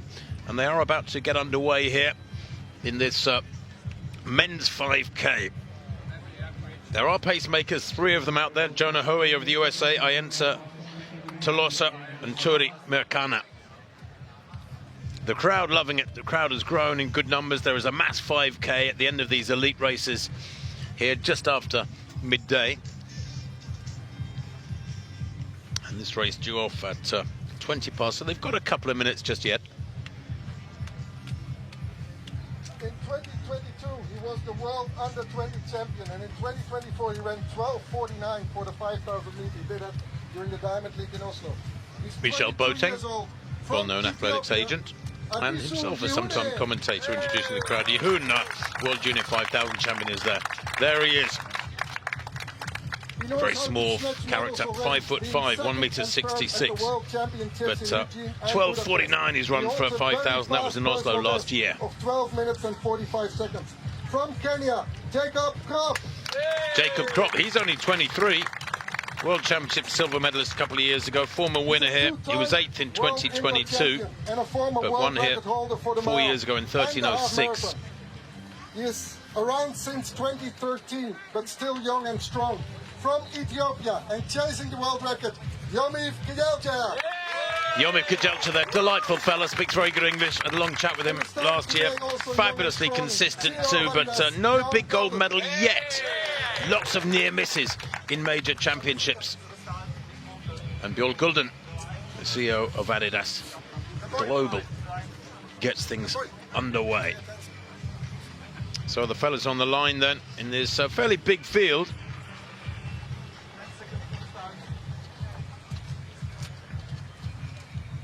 Let's hope the pacemakers can help out for the first lap or two.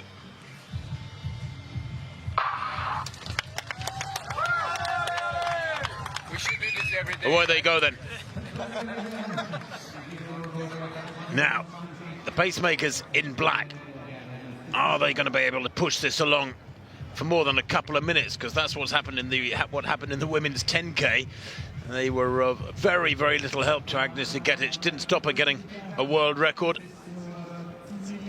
And how the organisers would love another world record here this morning. The meeting record 12:53 back in April 2022. And of course, that is the target for these fellas. They look to be moving well, and nice to see shadows from the sun that has broken out this last half hour or so. But it's so important that the early tempo hits the marks that they need. That wasn't the case in the women's 5K, and they were playing catch-up for most of the race because the first kilometre was so slow. I just get the feeling that these pacemakers are taking it out a little bit quicker. We need to see splits around 2:35 per kilometre if they get down below 13 minutes here today. Kejelcha there to the left of picture in the red, tall, lean figure. World indoor champion at 3,000 metres in 2016 and 2018, Kejelcha.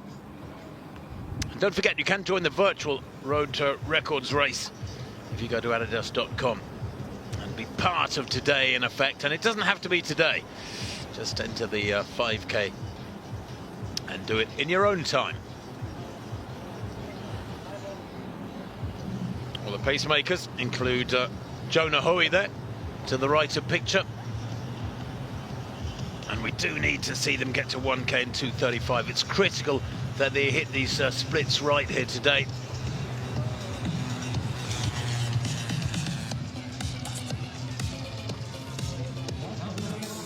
Sie laufen das erste Mal auf die Zielgerade zu. Tough though, 2:35 is really shifting under any circumstances. Fastest time in the world this year is 12:57 by Jimmy Gressier of France. That was in Lille back on the 16th of March. So anything under 13 minutes would be great. A world best would be great. And of course, well, a world record 12:49 as they come through the finish line with 3 laps to go. They've completed about a 3/4 lap to kick off this men's 5K, and that's a big pack. About 15 athletes go through, and they are traveling 2:36. Brilliant, nice and fast, sets it up wonderfully for that first kilometre in this men's 5K. 2:36, pretty much spot on 13-minute tempo. The world record by Berehu Aregawi was in Barcelona back in December 21. That would be very tough to beat. The event record and the best ever run here, 12:53 by Kejelcha when he won here in 2022. That's the second fastest time in history. And already that pace is beginning to take its toll, because that pack is stretching out and 1 or 2 are peeling off the back. Adisu Yehun there hits the front. The pacemaker struggling to go with this any further, and Yehun has taken on the role of front runner. He was 4th in Lille on the 16th of March, so only some 5 weeks ago, when he ran 13:04, his personal best. He's on schedule for something quicker than that already. He's a tiny figure, 1.66 m, 5'5", but he's a fabulously quick road racer. And he's not scared to lead either, is he? And neither is Kejelcha. And maybe between them, these two can work together and produce something special here this morning. Kejelcha checking his watch. I'm not quite sure why. 4.5 minutes on the clock. Maybe they've just gone through the... what would that have been? First K was 2:36. 1,500-metre point. I'm not even sure if it's marked on the road. Well, we're 4.5 minutes in. And it's building nicely in this men's 5K.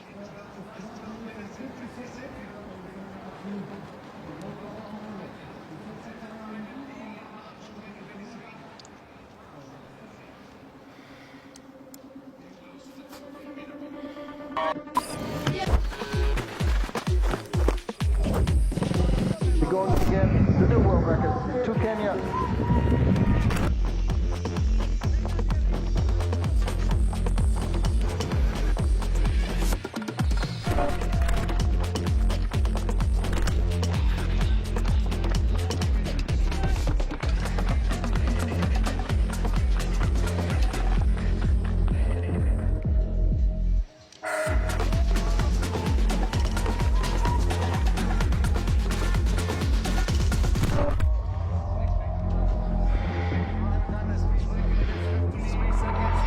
Well, that second kilometre was at 2:33. That second kilometre at 2:33 after an opener of 2:36. So they have accelerated well, and Yehoon is the man responsible for that. They got to 2K in 5:09. It is super fast. It's just what the doctor ordered. And they come through now with Kejelcha now. Has got the bit between his teeth, and he loves to front run. He's aggressive, and he's fast, and he's strong. And they pass in front of us now with 2 laps to run, and these 4 are away. And they are absolutely flying. Some people in England use the expression, they are caning it. Andrew Kiptu Alamisi is up there as well. Cornelius Kemboy is up there as well, the 25-year-old, a best of 13:13. He's going a lot quicker than that at the moment. He was only 11th here last year. 11th in the 10K in 2022. 27:40. Has got good strength. He's never broken 13 minutes. But Andrew Kiptu, the 17-year-old, trying to live with Kejelcha here. That might be ambitious, because Kejelcha is super strong. We know that. He set a national record for the Ethiopians over 10K on the 16th of February. What, some 8 weeks or so ago. And now Cornelius Kemboy in second place. They're in single file. They're having to ease back because Kejelcha is in full flow here. And this is Kejelcha having unleashed full power. He sat in there for the first 4 or 5 minutes. Now he's beginning to wind it up, and when he gets going, rocks from side to side in that lovely rhythmic fashion of his, with that long stride from those long legs. He covers the ground quicker than almost anybody. Last year he had a fabulous season of racing, but then only 6th in the Olympic 10,000 in Paris in 26:44. It was a quick time, but only 6th, and he hasn't yet outdoors nailed that massive gold medal, global gold, that he is so capable of. 2:34 for that third kilometre. 12:52 the predicted winning time. That would be meeting record. It's 12:53 from his win 3 years ago. Kejelcha holds the meeting record, so to speak, for this festival road running. So that 2:34 after 2:33 is brilliant. They've run the last 2K in 5:07. And Kejelcha trying to forge a gap here over the men behind him. Adizero Yehoon, the youngster, 22 years old, in second place. Only about 15 meters down. But Kejelcha is like a heavyweight boxer. He keeps pummeling away. He will keep punching you in the face and getting you to submit. And there's nothing you can do about it. When somebody's an aggressive front runner, it's a tactic there is no answer to. How do you respond to this? You hang on to their coattails, but you can't do anything about it. It's not like a slow, tactical track race with lots of shifting around. There is nothing you can do. 9 minutes 15 on the clock, and Kejelcha comes through for the final time. 1 lap to run, and he has the speed and the power and the mental strength to churn out a super quick final lap here. As Kejelcha goes through the line right in front of us now. 9:35 on the clock. What's he going to cover this last circuit in?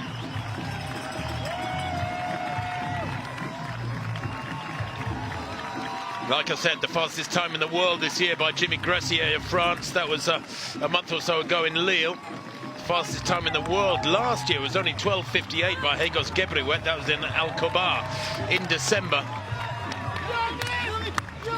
But heading out on the final circuit now, Kejelcha chasing history, chasing records.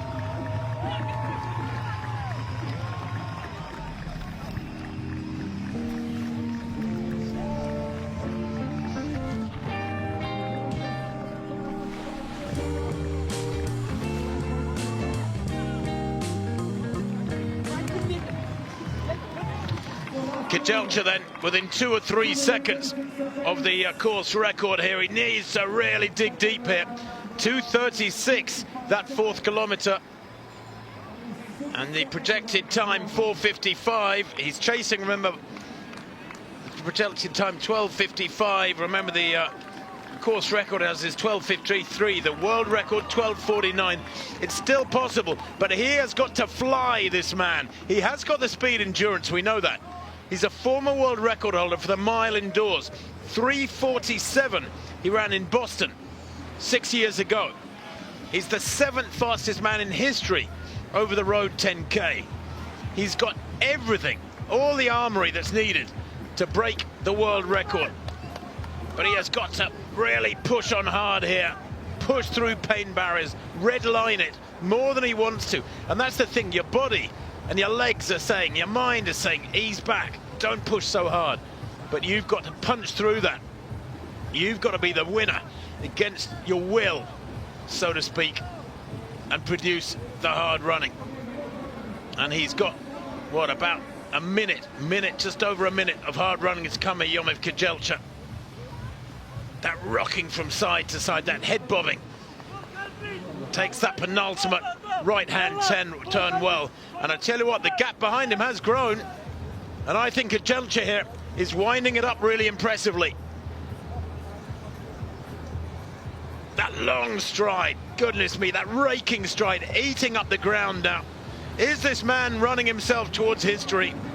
His best time ever in Herzogenaurach, 12:53. That was 3 years to go. Here he comes now towards the finish line. He's into the finishing straight now. It's 150 meters long. Yomif Kejelcha driving for the line. The world record is 12:49. That might be out of reach, but can he set a new record here for Herzogenaurach? 12:53 is the target. It's going to be mighty close as he comes towards the line. 47, 48, 49, 50. Look at the clock above the line. Kejelcha may have matched there his own record from 2022. It is super quick by Yomif Kejelcha yet again. It's a time that has been touched by only 2 or 3 other men in history. Arigari's world record stays safe. Joshua Tepchgar has run 12:51. And Kejelcha sits between them in the all-time rankings. He's just run quicker than everybody in history but 2 other men. And he's won, and he's got to be happy with that. But I wonder if there's just a tinge of disappointment for this man who so desperately wants to be on top of the record books, on top of the rankings. 12:54, he misses it by 1 second, Kejelcha. Oh, so near, but so far. Goodness me, what a fabulous run from Yomif Kejelcha. He wins comfortably, misses his own course record by 1 second.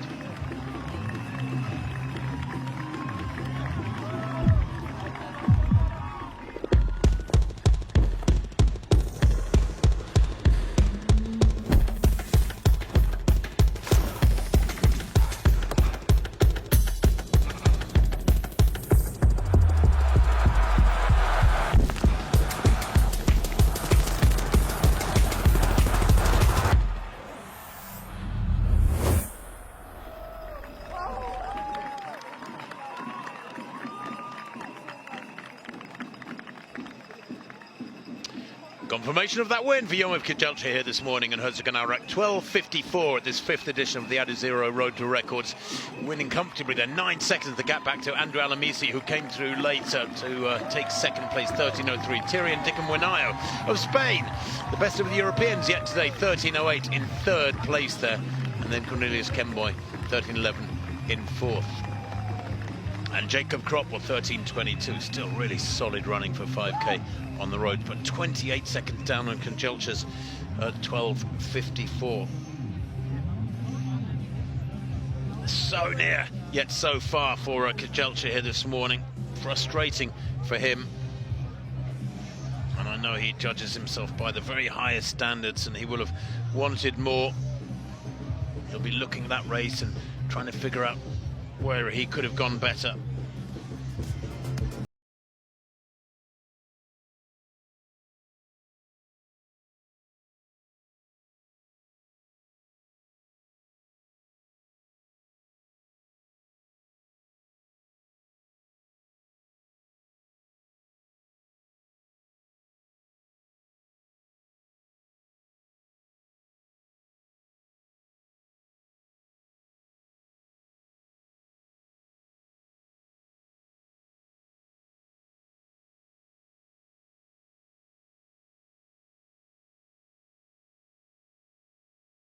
yet so far, but it's still a time that only 2 men in history have ever matched. They are Berhu Aragawi, the world record holder on the roads, and Joshua Cheptegei, the world record holder for 5,000 on the track. And Kari Tollefson is with the winner. All right, I'm down here with Yomef.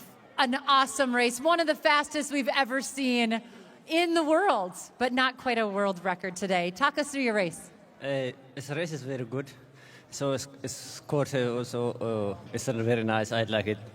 Just I try to beat world record, but I don't beat world record. But I run fast time. Just my second time in the road. I'm happy.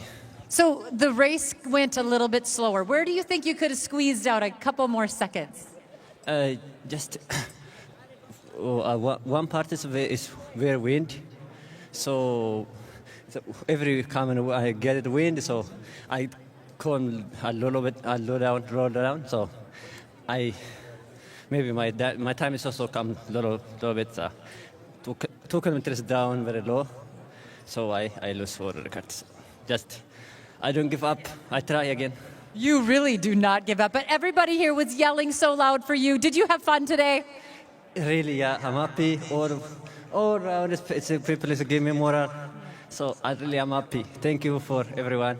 Well, thank you. This is our men's 5K champion, Yomif. Awesome job. Yomif Kajelcha there. He's a lovely fella. He speaks reasonable English. He tries so hard to speak good English. Good to hear from you. It's Lynn. How are you doing? Hey, it's Andy. How are you doing?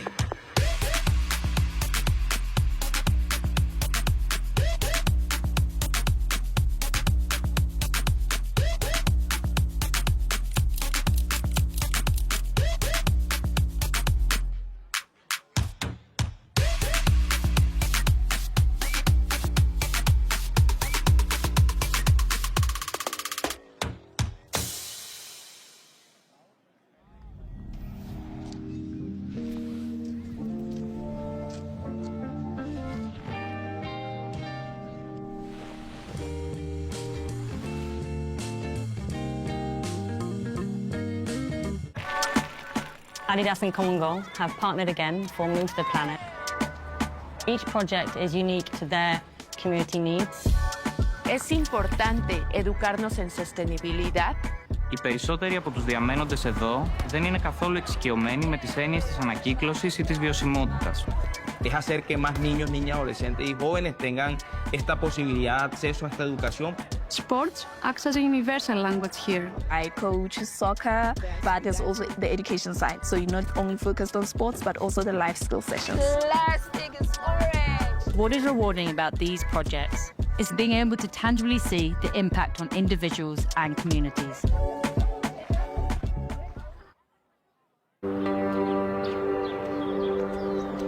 Places like this matter to me. It was a track like this one where I first believed I could do something special. Now I am moving for the planet, so others have that same chance. Marks, set. Are you moving with me? Go, go, go, go, go. Drive, drive, drive. High knees. Don't stop. Don't. Guys, don't. Seems like training is working. Good stuff, good stuff, good stuff. Not bad for a Sunday morning, huh? Yeah, I see you, Ben. Hold on. Whoa, Reese, I know that's not you at the back. Should we play the song for him, Josephine? Oh, yes, please. Play that tune. Don't make me play it for you, Reese. I'm good. This one's for you, yeah? Not today. Come on, dig deep now. We love it, Reese. We love it. Come on. You're killing me. Yes, Reese. She said, be honest with how you feel. I said, that's easier said than done.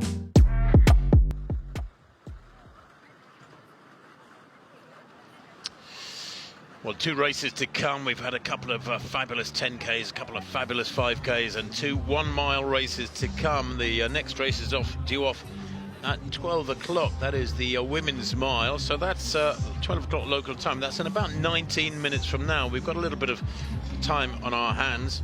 Interesting just now to hear Yomif Kejelcha making reference to the wind. It's the first time we've heard it mentioned this morning. I do think it picked up about 20 minutes, half an hour ago. Kejelcha running 12:54 for that road 5K here around the circuit here in Herzogenaurach.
But here is Haile. Well, everybody, I'm back down here with Haile Gebrselassie, one of the most amazing runners we've ever seen on the planet here. So listen, Haile, you have been signing autographs, you're hanging out with people, you're all smiles. You having fun today? Yes, it is. You know, always when you come here, you know, you can see something very special. You know, the atmosphere is fantastic. Of course, you know, it's the same people. The 3 stripe, amazing. I love it. So Yomif Kejelcha, he just missed the world record. And you had some words with him afterwards. What did you say to him? I'm a little bit disappointed, you know, the way how he's running. First of all, you know, the race was slow at the beginning. For me, it didn't bring, you know, just the right pacemaker. The right pacemaker means, you know, should be from 1,500 meters or 800 meters runner. And plus, you know, Yomif, he has an ability, you know, to break a world record. In future, believe me, I don't know when it's exactly, he can, especially on the track, yes. But today, I'm so happy. You know, Agnes did a wonderful world record. Out of, you know, 4 or 5 disciplines, to break one record is amazing. Imagine what happened, you know, just when you do a track. How many disciplines? Jumping, running, throwing, many. But one world record is a lot for those people. But for Adidas today, it's amazing. It's marvelous. And not only have we seen world records here today, well, 1 world record, but we've seen national records. Lots of records have gone away now today. This is pretty awesome. Sorry to forget, you know, Brahanu, what he did, you know, today, you know, this national record. Not only the national record, also don't forget, you know, under 27 minutes. Amazing. It's a great day. What do you think the athletes are feeling? Now, some of them are done, and some of them are just enjoying each other's, you know, company. They're hanging out, but there's also a couple more races here coming up. We have the women's mile and the men's mile. Exactly.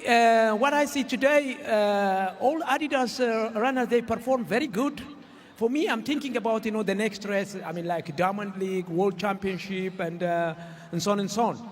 All those Adidas athletes, you know, really performing very well. And, of course, you know, the next 2 events, you know, the mile is going to be another good one. But no matter what, today, what we see, Adidas, they have, you know, just really a right athlete and a good athlete, and we'll see them, you know, the next many races around the world. How does this race set them up for a great World Championships in Tokyo this fall, running here at the Adidas headquarters? It's amazing. It's a good experience, and all those athletes, you know, the one they're preparing, you know, for the World Championship, it's it's a wonderful chance for them. And please, Adidas, to keep this kind of competition. It's really, of course, there is many track races around the world, but a road like this one, very few. Out of that few is the one here in today, road to a record. That's what happened today. Well, thanks so much, Haile. You have lots of autographs to go sign and other people to hang out with. Enjoy your time here. Thank you very much. All right, let's go see some awards and see the miles. See some awards and see the miles, we will indeed. Yes, 2 races to come from the 6 here this morning in Herzogenaurach. The 10K for men and women has been held, the 5K for men and women has been held, and the women's and men's miles yet to come.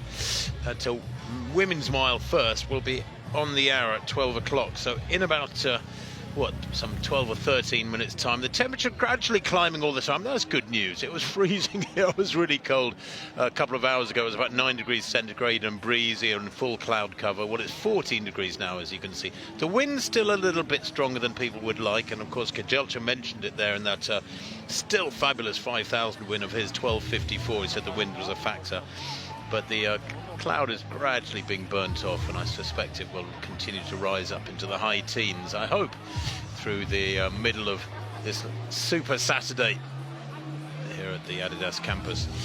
The time Kejelcha produced, by the way, only 2 other men have gone as quick as that in the history of 5K running on the roads. Alemisi ran 13:03 for second. That was a 3-second personal best. A national record there, by the way, too, for Shim Jong-sub of Korea, the 34-year-old. His personal best was 15:29. He ran 15 minutes exactly this morning. That's a new national record for Korea. Incremental improvements, that's what you expect when it comes to national records, and every little counts as you claw your way towards world class.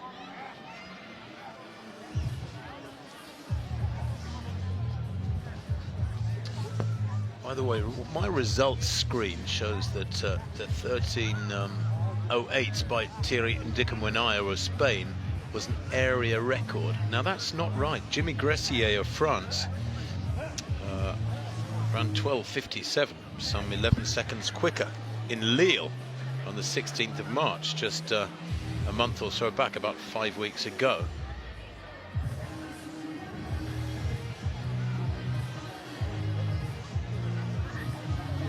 The women's 10K, and elite women's 10K race. Thalia setting a course record. That's Thalia Valdivia of Peru setting a record of 31:44, an area record for South America, and Carrie is with her. Hello, Talia, setting an area record here of 31:44. Talk about your race a little bit today. ¿Cómo te has sentido el día de hoy, Talia? La verdad bien, me encantó el evento y pues agradezco a Dios por darme la oportunidad, ¿no?, de estar aquí y también por hacer esta marca, y muy feliz. She's really happy to be here, and she enjoyed the route, and she is really happy with God to be here and for the result that she had today. Well, thank you and congratulations. Back to our awards. Well, she enjoyed the route and set an area record. Thalia Valdivia of Peru, 31:44 in the women's 10K for 5th place. But after the men's 5K, Yomif Kejelcha, well, he was the winner, 12:54 ahead of Alemisi. 13:03, his compatriot, who set a personal best by 3 seconds, and Thierry Ndikumwenaya of Spain, the Burundian, in 3rd place in 13:08.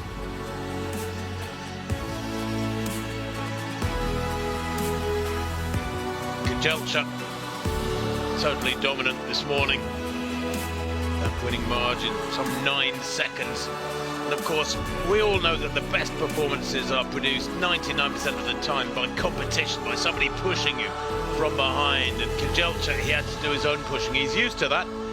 He's a famously aggressive front runner. But I just think maybe, as you can see the wind flapping his number there, I just wonder whether or not if he'd had a bit of a competition through the second half of that men's 5K 15-20 minutes ago, he wouldn't have come home a little bit quicker. Adizero Road to Records 2025. Congratulations to Thierry Nicovenayu, Andrew Alamisi, and Shomif Tigesha.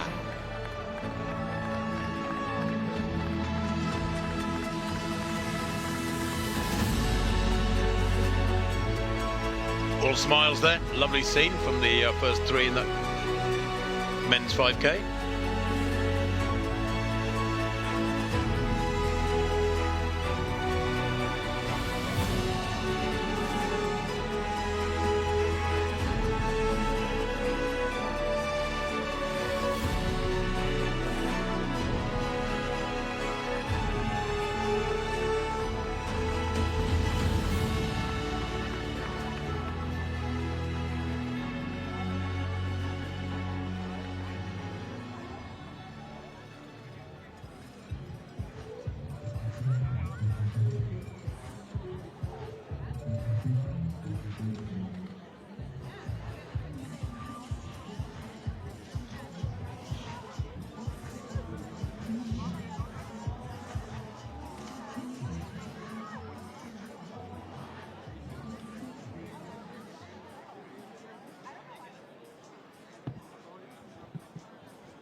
Well, everybody enjoying themselves in the sunshine, still wrapped up because there's a bit of a breeze here, and when the breeze gets up, the 14 degrees that we saw suddenly becomes about 10 or 11, so it's a little bit cooler than people might have liked, although I think the weather is due to get warmer and warmer through this afternoon.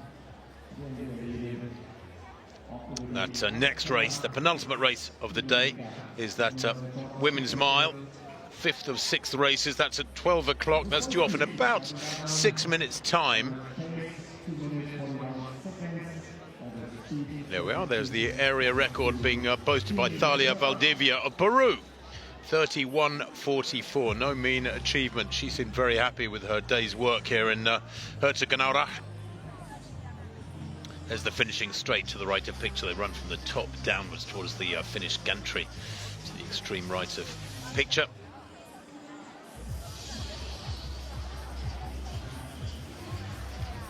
But a world record so far has been set here today. If you joined me in the last few minutes, let me remind you that Agnes Nigetic running an astonishing time this morning, 29:27, to take 34 seconds off the women-only world record.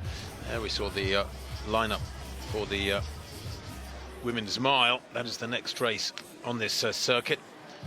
And their lap in the mile race, well, it's 322 meters plus 1 full lap. So they will come flying through the line after 322 meters and then head out on their 1 lap of 1,286 meters to make up the 1,609 meters needed for the mile distance. 76 communities, 48 countries. Find your local crew, the Adidas Run crew. Yeah, there are communities all over the place. Just go and search and you'll find it, and find one near you, I'm pretty sure.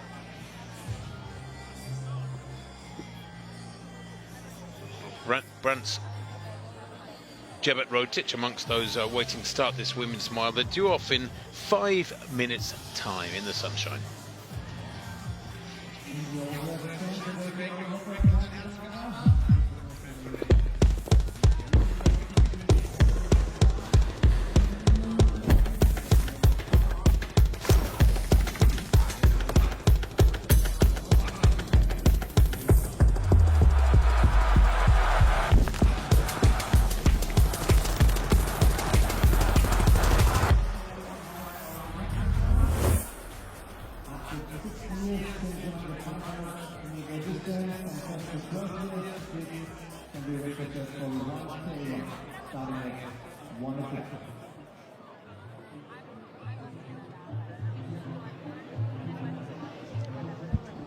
Well, the engine's revving then for the speedsters, the women's and men's miles yet to come. There's Thalia Valdivia getting a shot with the winner of the men's 5K. She probably regards Kajelcha as a bit of a god. She ran very well in the women's 10K.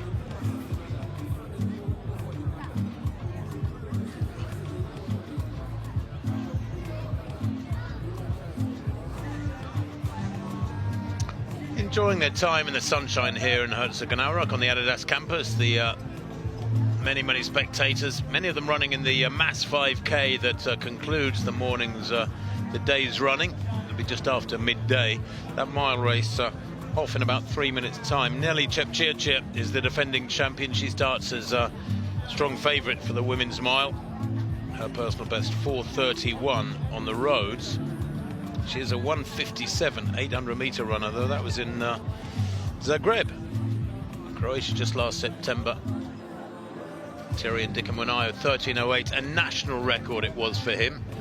Not an area record, not a European record, that belongs to Jimmy Gressier, but still brilliant running for Thierry and Dickamwanayo. 13:08 for that national record.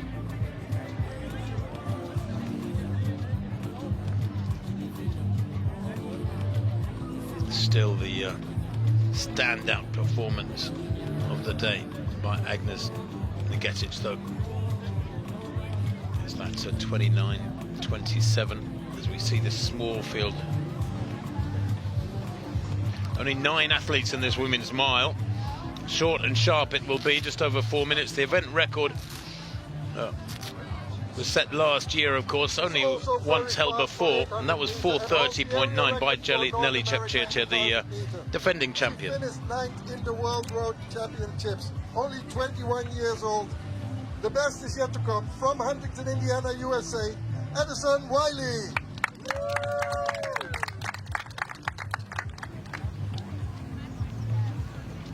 Addison Wiley being introduced to the crowd there, the 21-year-old American. 1:56.8 she ran in August last year for 800, 3:59 1500-metre runner. Very much a world-class athlete. Wiley could surprise people here. Howie Abera Gumza, just 18 years old. They're all young, this elite field. As a medal from the mixed relay back in 2023 comes through. She's strong and As a fast. senior, she started to excel in the 1500 meter. With a personal best of 3:56, she's among the top in the world. From Kenya, what's the beautiful long strides, Nelly Chepchirchir. There's Nelly Chepchirchir, the defending champion. Broke 4 minutes for 1500 metres 5 times in 2023. That was a breakthrough season. And then ran 3:56 in the Rome Diamond League last year for 1500 metres. That's her personal best. Michelle Robertson about to get this field underway.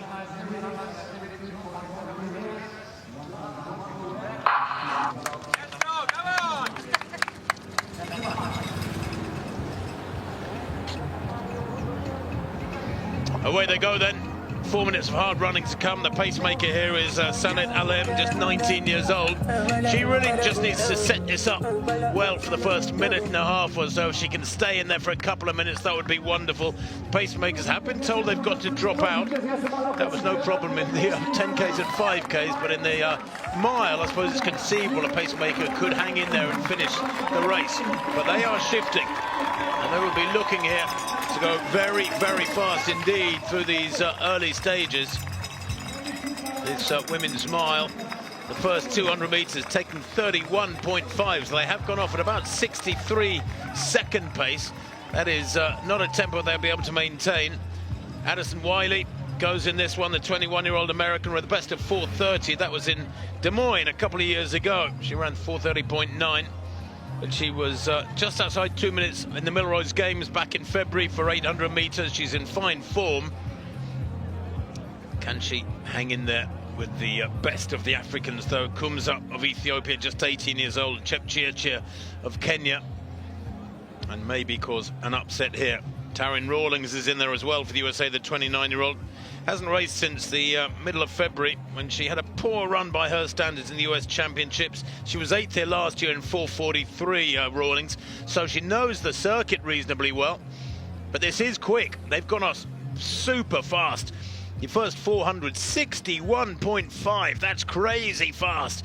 I wonder if they'll settle down here. Nelly Chepchirchir there, the tall figure just to the left of picture, looking pretty comfortable at the moment. She does have that 1:57 800 meter speed.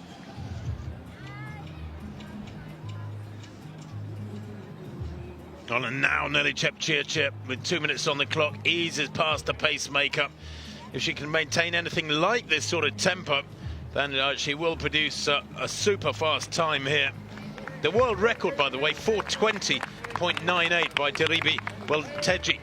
That was set in Riga at the inaugural World Road Running Championships in October 2023. But Nelly Chepchirchir beginning to forge a gap here now. 4:30.9 she ran last year. Can she improve on that here today? The last 200 meters has been 35.2. It has certainly slowed down pretty dramatically from that super fast start. Nice long stride she's got, Chepchirchir. Looks comfortable too. Howie Kumsa in second place, the little Ethiopian. And then it is Addison Wiley in third place, giving a good account of herself at the moment, the third 21-year-old American. Many races last year at 800 and 1500 meters. Wiley was 9th in the World Championships of the Road Mile in Riga in 4:36 back in 2023. But she has broken 2 minutes for 800 many times. She's a 1:56.8 performer at 800. She's the fastest in the field at 800, Wiley. But at the moment, Nelly Chepchirchir isn't giving her a chance because this is aggressive front running from the American. She too is a 1:57 800 meter runner, came 5th in the World Championships in Budapest in 2023, over 1500 meters. She has the credentials. She's a really high caliber track racer at championship level, and she's running at a high caliber today because that gap has grown back to Howie Kumsa. And this is a dominant run from Nelly Chepchirchir. She's going to retain her title by the looks of things, but what sort of time can she churn out here? 3:53 on the clock now. She comes into the home straight. It's going to be quick. I think it's going to be quicker than last year. Nelly Chepchirchir looks too relaxed for me. She should be grinding it out here and driving for the line. And Howie Kumsa is closing on her. I think she realised that Chepchirchir had relaxed a little bit there coming to the home straight. But Chepchirchir still looks relaxed for my money. Watch the clock. It's not on screen. I can tell you it's 4:18, 19, 20, 21. She's just missed the world record, can you believe? Goodness me, I'm not sure she knew it. Did she know she was within a second or so of the world record, covering that last 50, 70 meters? Was she just absolutely exhausted and out on her feet? Have I read it wrong? Or was she relaxing because she knew she had a big lead? But it was super fast. And I think she's just run a really quick time, maybe quicker than she realises, Nelly Chepchirchir. Waiting for that time to come through, and I got a time at 4:23 has come through. She's missed the world record by just over a second. Oh my word. It does tell you, though, that this is a quick circuit and the conditions are good. And that's exciting because there's a super strong men's field coming up. Really strong men's field. I have to say, with all due respect, in depth, considerably stronger than the women's mile field. But goodness me, Nelly Chepchirchir has just missed the world record by a tiny margin. We're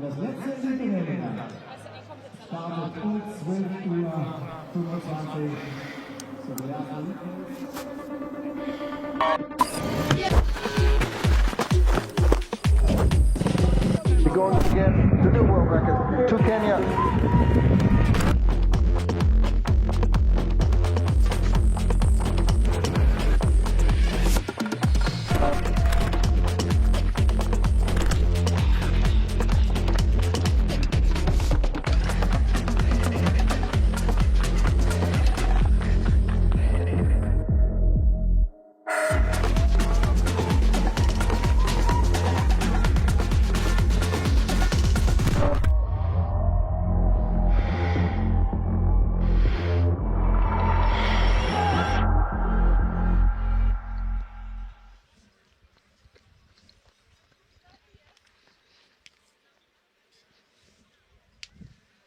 Well, there it is.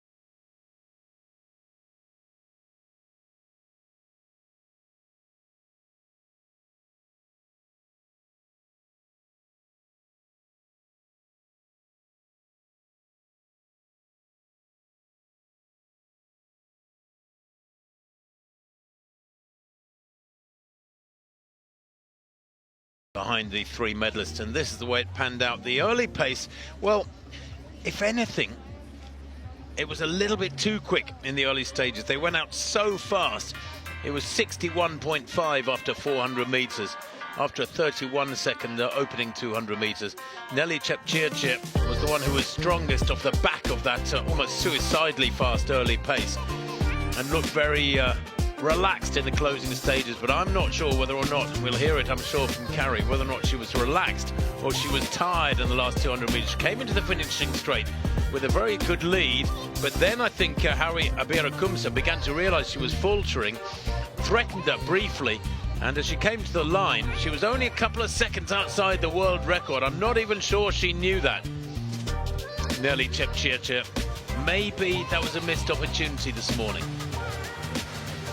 Well, that's the schedule of races this morning, the way it's unfolded. We've just got the men's mile to come. It's almost 10 past 12 local time here in Herzogenaurach. And we have a world record today that stamps the seal of approval on the meeting. Agnes Negetic getting that women's only 10k world record, 29.27. Quite superb running from the young Kenyan to make this a special morning on the Adidas campus.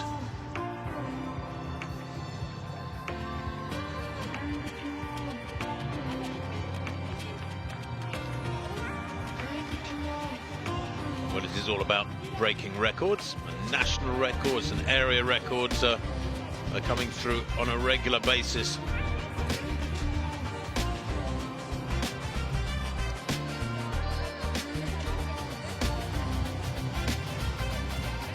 Lovely atmosphere here, lovely relaxed atmosphere as it's just eased past midday in southern Germany. The spring weather looking quite gorgeous. Went for a jog in one of the forests yesterday just near here, and it was absolutely beautiful. Wild animals galore, peace and quiet, yourself and nature left alone. If you don't run, do start running. Please just get out there. It's good for your health, it's good for your head, it's good for your heart, all the H's,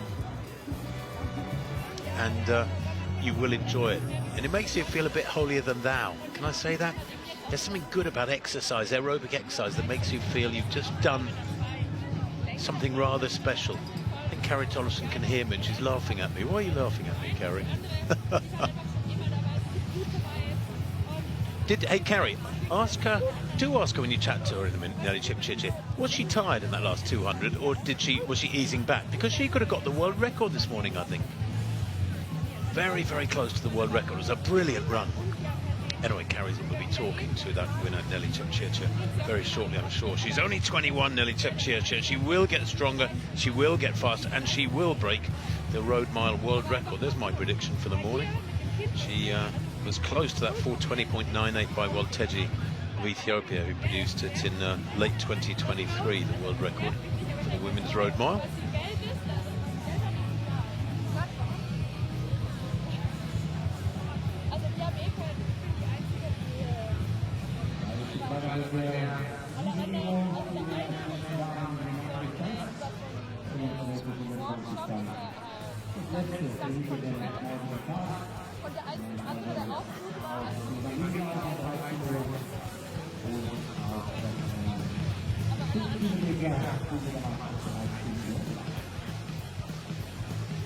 Just that men's mile to come here, and let me tell you, it's a clash of the 800-meter specialists. You've got the world indoor champion up against the world outdoor champion and the Olympic champion at 800 meters. I mean, you could hardly make it up, and they're all great milers as well.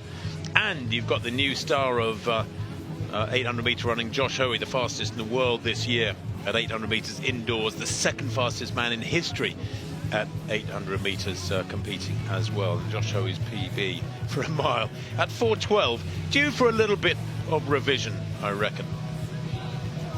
He ran that super fast 800 and at the US Indoor Championships on Staten Island back in the early part of this year in the indoor season. And then he went on to take world indoor gold in Nanjing very comfortably as well. Bryce Hoppel is out there, the world indoor champion from Glasgow last year. took a bronze medal at the World Indoors back in 2022. The 27-year-old Bryce Hall was super consistent at 800 metres. Sam Prakel is out there as well. Prakel, 7th here last year in 4:02, but he's a better athlete than that. He's run 3:34 for 1,500 metres and 3:56, his personal best in Honolulu 3 years ago. Hobbs Kessler was 2nd here last year, the reigning world road mile champion from Riga in October 23. He's a 3:56 performer. He can take several seconds off that. He's a prolific racer, Hobbs Kessler. I love to see his racing.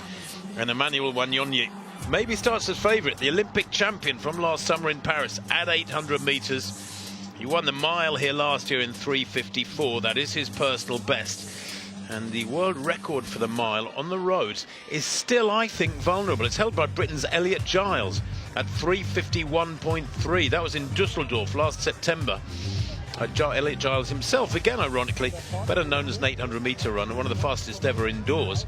3:51.3. That's the target for the fellas today in the men's mile coming up. That men's mile at 25 past the hour, so about 11 or 12 minutes away. Of course, we didn't mention in that sort of roundup of the big names in that men's mile a few minutes away, Marco Arop. He's only the reigning world champion at 800 metres, the Canadian, 26-year-old.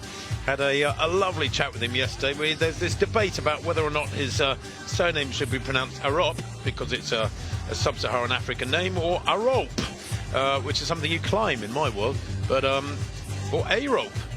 But Marco Arop making his debut, I think, for a road mile here today. Recently ran in the Grand Slam track meeting in Jamaica, in Kingston, Jamaica, where he was 6th in the 1,500 metres in 3:39. His PB is only 3:38. And then he won the 800 in 1:45. But there's a fascinating clash between him and Wanyonyi here today. Both 800-metre specialists, and they've swapped wins and losses this last couple of years, because Arop won the World Championships in 2023 in Budapest when Wanyonyi was 2nd, and then last summer Wanyonyi won the Olympic Games in Paris and Arop was 2nd. So a bit of a rematch, this one. Not a decider, but a rematch.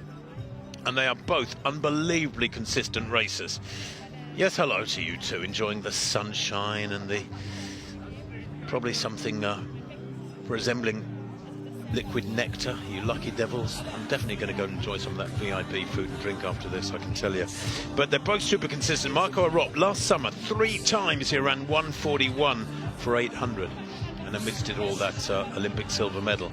And Emmanuel Wanyonyi, well, last year he ran 4 times 1:41 for 800. Unprecedented consistency at super fast 800-metre racing.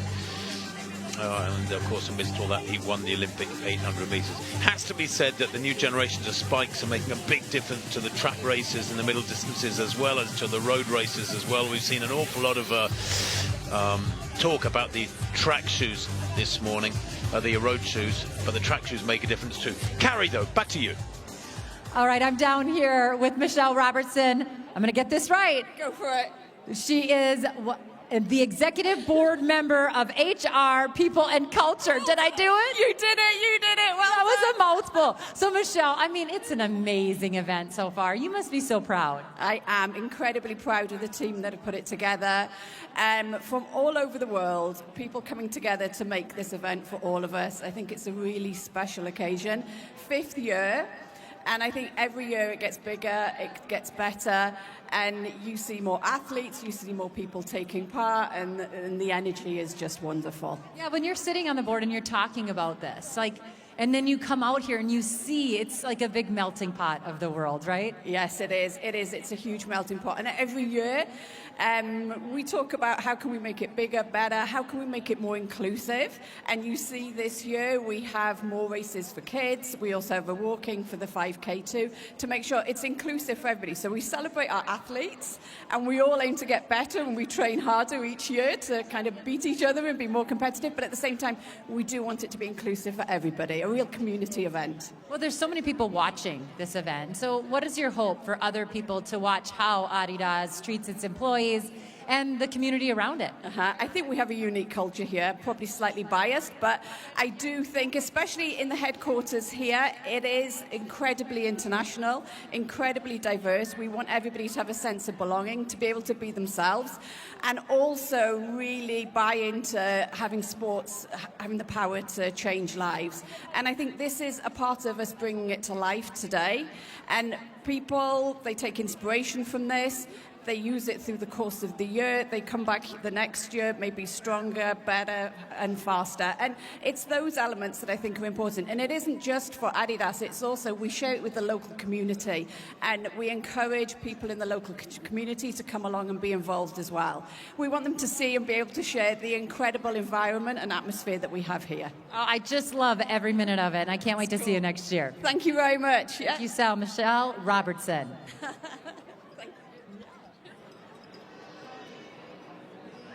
Thank you, Carrie. Yes, getting the titles of some of these executives is not always an easy task, not a given. But what a good job they do working away behind the scenes and turning a brand like Adidas into the powerful force that it is. There's the circuit for this mile race coming up. They do 322 meters from their start line before coming through the finish line, and then they've got the one full lap of 1,286 meters to make up the 1,609. So the start is just inside the campus, 120 meters before the large gate, which is back from the sort of hidden behind the main building here.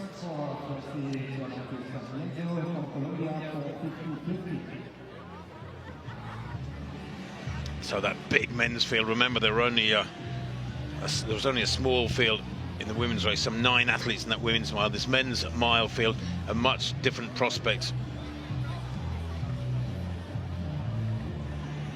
Some 17 men by my count in this men's mile, but the sharp end of it, there's 6 or 7 fellas who are super fast, capable of going a long way under 4 minutes.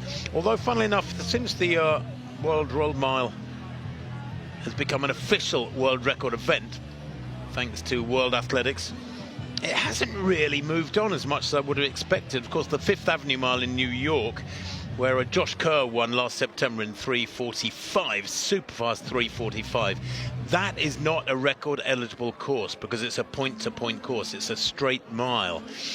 And basically the rules are that the start and finish lines must not be more, I think it's than half the full distance, or is a third of the full distance apart. So basically the start and finish have got to be reasonably close together. Otherwise,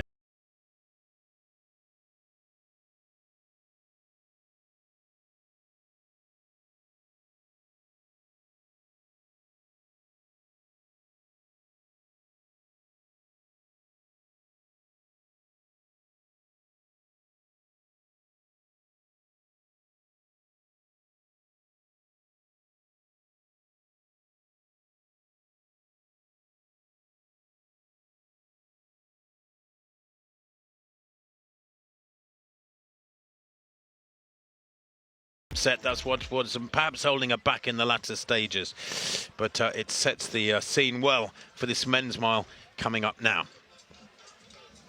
So the final race of the day then, some 17 men in this men's mile field, and it promises to be a real humdinger because there's some fabulous quality out there. World indoor champion, world outdoor champion, Olympic champion for 800 meters, and in this day and age all the 800-meter men can run great 1500 as well. Back to you, though, Carrie. All right, I'm down here with Addie Wiley from the U.S. Addie, you were real close to a PB today. Talk about what your race was like. Yeah, it's a beautiful day out here, and we're so thankful for everybody who showed up and is supporting us athletes. The energy was incredible, and it really helped carry us around this loop, and have a great day. So you've been here before. You know, I know that Adidas is your sponsor, but it's a pretty cool event, isn't it? It is. The community really makes the event. All the Adidas runners really bring the energy, and so it's just fantastic. Well, congratulations, and we can't wait to see you run this summer. Thank you. Addie Wiley of the U.S. Well, Addie Wiley enjoying herself on this brief trip over to Europe before heading back to the USA and getting on with her training preparation for what is a big summer Grand Slam track for many athletes. Of course, the Diamond League kicks off today in Xiamen, China. The first of the 14 meetings for the Diamond League is today in China, and that'll run right the way through the summer through to September. And then, of course, small matter of the World Championships in Tokyo, where, of course, they wanted to host the Olympic Games. In that glorious stadium, new stadium, where they will have big crowds in there eventually, deservedly in September at the World Championships. That concludes the summer. Hobbs Kessler just taking a little stroll forward there, being introduced to the crowd. Kessler, 22-year-old, is the reigning world champion for the road mile. And I was looking at his CV last night, and get this, Hobbs Kessler raced every month last year except July. He was producing world-class performances in races of some kind or another in every single month of the calendar year last year, apart from July. Quite astonishing. And this year, he's in fabulous form. He's already run a 3:46.9 indoor mile. He came second at the Milrose Games to Yared Naguse on the 8th of February. So expect something special from Hobbs Kessler here.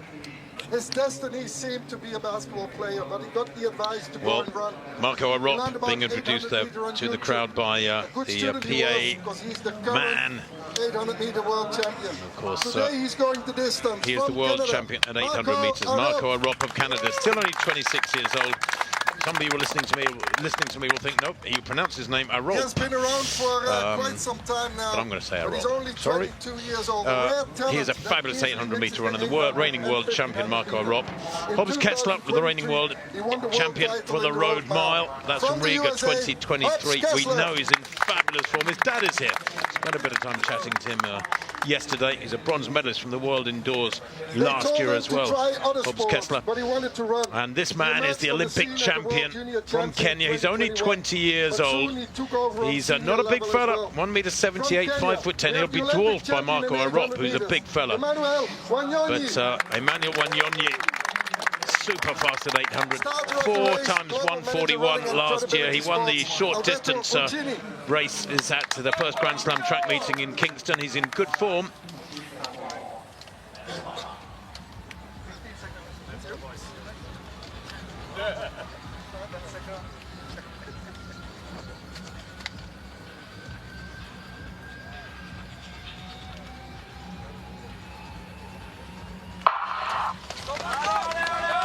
Eventually they get underway there. Bjorn Gulden getting them going.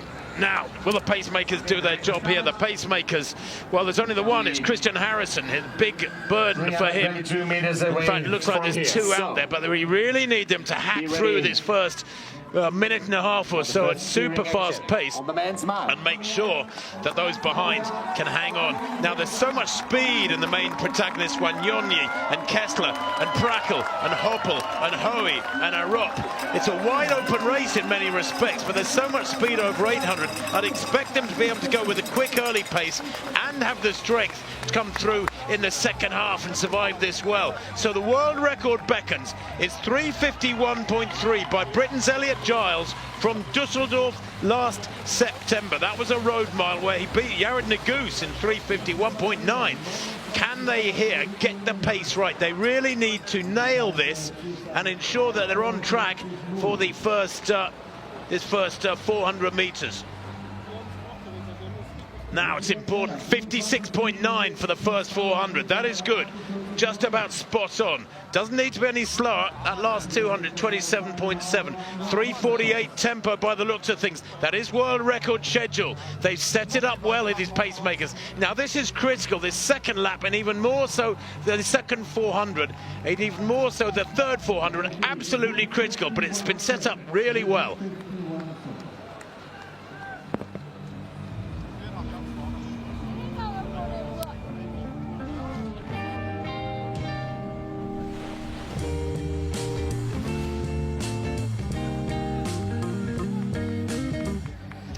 1 minute 50 on the clock. They're almost at halfway in this one. They've gone to 600, 127. Now, this was my worry. They've run that 400 between 200 and 600 in not much inside 60. So they have certainly slowed there after a really quick start. It is slightly uphill. They're coming up towards the halfway point. In fact, they should have gone through it now with well over 2 minutes on the clock. It hasn't yet come up on my screen, but nonetheless, they are pushing it hard here. And this is where they've got to be very aggressive. This third quarter, they've got to go hard here. That's a big pack. That tells me they're running too conservatively. Somebody, and it looks like Marco Arop at the front now, has got to really take the bull by the horns here. The last 200 was just waiting for that split to come through. At 800, 207, I can't believe it. Do they really run the second 400 as slow as that? That would be a real shame. No, I don't think so. So 1,227 is the information coming through.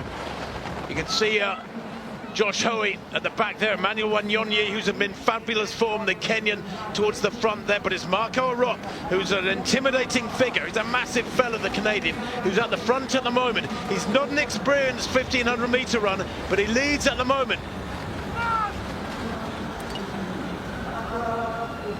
Let's go! Last 229 seconds, that's not quick enough. 3:57, the predicted winning time. Now Emmanuel Wanyonyi, the Olympic champion at 800 meters, hits the front, and they've left this late. 3:20 on the clock, and surely he's not going to be headed now, because this man is super fast. Negotiates this final turn and into the home straight, waiting for the clock to come up. 3:30 on the clock at the moment. Wanyonyi driving for the line here.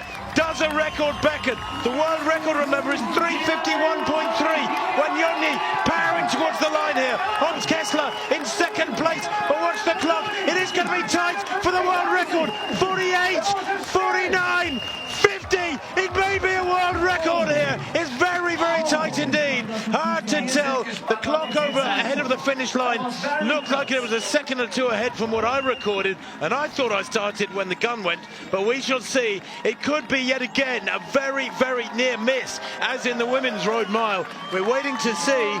Goodness me, what have they done here? Have they got it right?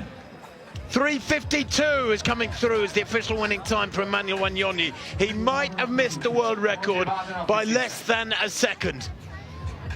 And there was a point in the middle of the race, probably about a 600-meter section in the middle of the race, where they really didn't attack it. It needed somebody. They needed a pacemaker who could take them aggressively to the 1,000-meter point, get them over the hump, so to speak. I think that's the lesson for next year in the mile, is get a pacemaker in this race who can get them to 1,000, maybe 1,100 meters of the 1,600, and get them over the hump, the hill, because that's where they slowed. And I think they have just missed the world record here. 3:52, Emmanuel Wanyonyi. Hans Kessler, 3:54. Nico Young, a great third place for Nico Young.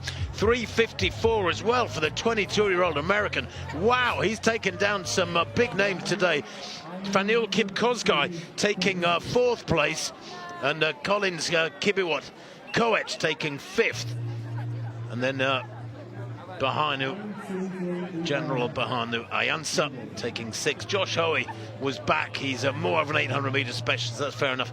And Sam Prackle, 4:02. Not a good day for him at the races here today either, when you think he's a 3:34, 1,500-meter runner. But, wow, good racing nonetheless. Emmanuel Wanyonyi, though, well, it turned out, by their standards, I think, to almost be a tactical affair. I don't think the middle of the race was quick enough, and they have just missed a world record. What a shame. The same as in the women's race. Very, very close. But we do have that world record today from Agnes Ngetic. 29:27 in the women's 10K. A women's-only world record by 34 seconds. Quite astonishing running by the young Kenyan. And that will be the main celebration of the day, there's no doubt about it. There have been national records, there have been area records, and an awful lot of personal bests. But I'm just looking at the splits in that men's mile, and it looked like 56.9 for the first 400, and then I think it was the second 400 that did the damage. It really looks like they ran the second 400 in about 60 seconds. There's a slight uphill in that. Back to Carey with the winner. All right, down here with Emmanuel Wanyoni. Emmanuel, so close. First of all, I thank God for these results. I don't expect, but I done my best. Yeah. Tell us a little bit about the race. I mean, it was a little slow off the gun, but then you really wound it up. You are so good at sitting and kicking and pressing. Today, you pressed the pace. I think it's experience for pacemakers. You go too slow. So I decided to run in back. But I'm sorry for my results today. Yeah. Have you had fun out here today? Yeah. Yeah. You're all smiles. Why not? I have fun for also. I like this race. I say thanks for fans to come to cheers. God bless you all. Oh, congratulations. Way to go. Our men's winner of the mile, Emmanuel Wanyoni. Thank you.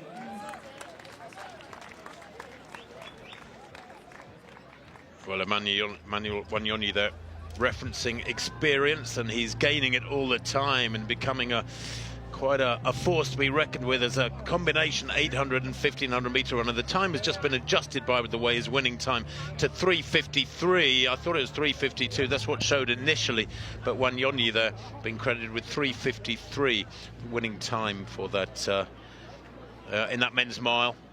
And just a couple of seconds outside the world record. It is a personal best for him. He won here last year in 3:54.6. He wins here today in 3:53. And he won pretty comfortably, frankly. Hobbs Kessler second, 3:55. Nico Young third, 3:55. The Americans in second and third. And then Fanuel Kipkosgei taking fourth place. And for him, we believe that's his debut, the 18-year-old. Quite some run for the youngster. And also great experience for these fellas. There is 3:52.45 for Emmanuel Wanyoni. 3:52.45. And Hobbs Kessler, well, a close second there. Not too far back. Well, nearly a couple of seconds, nearly 2 seconds back, actually. Nico Young as well in there, 3:54.5. That for a Nico Young, I think, is his road mile debut. I couldn't find anything on him last night for a road mile. And Fanuel Kipkosgei, 3:56.08. And indeed, the first 8 going below 4 minutes in that road mile this morning. Josphat Kipkirui of Kenya, 8th place, 3:59.75. Sam Breckel, well, 4:01 for him. And Marco Arop, he died a death too, goodness me. 4:03 in 10th place, Marco Arop. But he is an 800 meter specialist. He's a big fella. And I'm sure he'll be quite happy as long as his training and race schedule is on plan for a great summer. And most importantly, a World Championship medal come Tokyo in September. Well, the day's racing is concluded here in Herzogenaurach for the elite athletes. There is a mass 5K coming up. Some people are still skipping with energy and wearing numbers and obviously taking part in the 5K to come. It's been a fabulous morning of racing. And here's Carrie with Alberto from Adidas. All right, everyone, I'm down here with the GM of Adidas, Alberto Uncini Magnanelli. Did I get it? Yes, very good, yeah. Hey, this has been an amazing day. Yeah, it's fantastic. I mean, when you see the athletes competing at that level and so many people that are part of the family all united, it's fantastic. You said it, family. We haven't used that word today. And yesterday, when you were speaking to the athletes, you reminded them that this is more than just the race. You wanted them to have fun, but this is truly a family. Yeah, of course, this is a place to compete. This is a place to potentially breaking barriers and making the best out of your performance. But it's also a place where our employees, our partners, our athletes, all of us, our team come together. So this is the moment where really we can feel a family.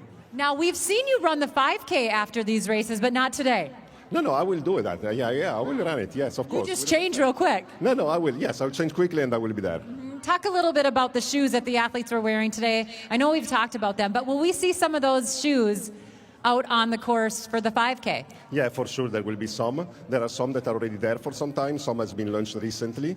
We have continuous innovation and technology that are evolving, and we're very proud of that because it's about serving the athletes, that are a few, but it's also about giving access to more people to enjoy sports. You really enjoy Road to Records. I mean, this is an event that you hope to see back again and again. Why? What is it about this event?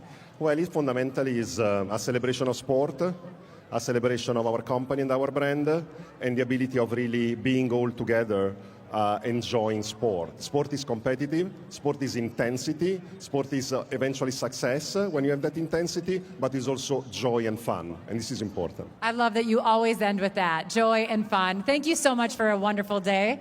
And let's go over and see the awards for the men's and women's mile. Very good. Thank you, Carrie. Well, Carrie, they're doing a grand job on the interviews with the various winners and other athletes and the Adidas executives as well, who are such enthusiastic supporters of this day of elite racing. And great that Alberto Ancini Manganelli is running in the 5K shortly. He's going to rush off and change as we come towards the presentations for these men's mile races.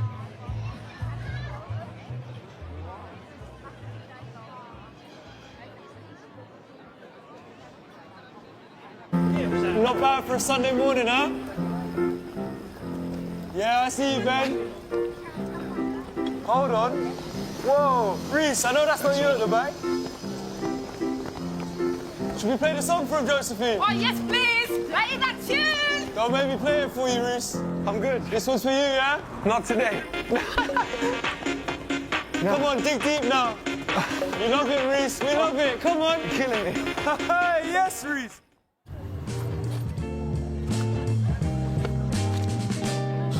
Be honest with how you feel. I said that's easier said than done. Places like this matter to me. It was a track like this one where I first believed I could do something special. Now I am moving for the planet, so others have that same chance. Marks, set. Are you moving with me? Go, go, go, go, go. Drive, drive, drive. High knees. Don't stop. Don't. Guys, don't. Seems like training is working. Good stuff, good stuff, good stuff.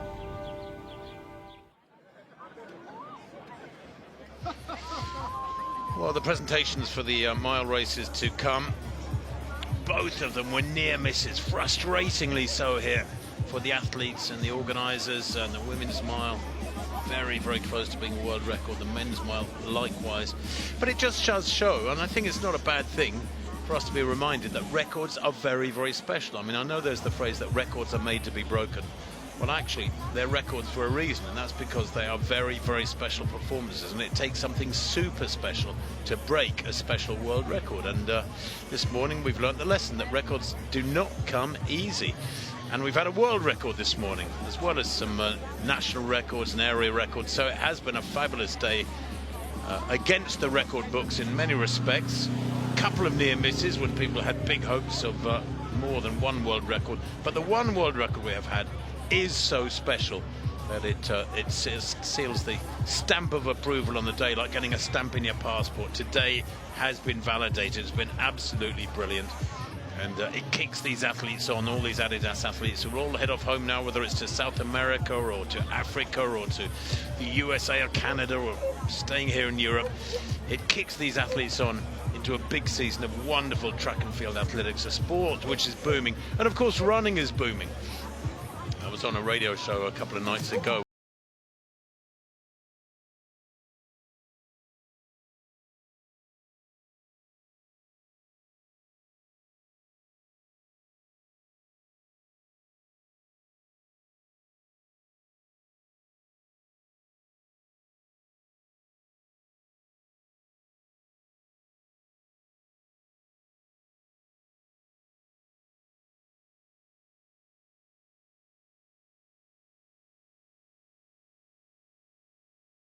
Third place, 4:30.9, has had a very successful trip over to Europe. She's better known as an 800-meter runner as well, so for her it's very satisfying. But an under-20 world record in that men's mile, 3:56.08. Let me check that. Fanul Kipkoskai. Wow, that was an under-20 world record. He finished in 1, 2, 3, in 4th place in that men's mile. 3:56.08. It's a world under 20 record. It's the 2nd world record of the day that I'm aware of. Good lad, brilliant stuff. Fanul Kipkosgei. There's a name to watch. From Kenya. We have had a few great runners from Kenya over the years, but Fanul Kipkosgei is 18. I had no time down for him before today, and he's just run 3:56. That is quite some way to announce yourself onto the global scene, isn't it? Running a world junior record.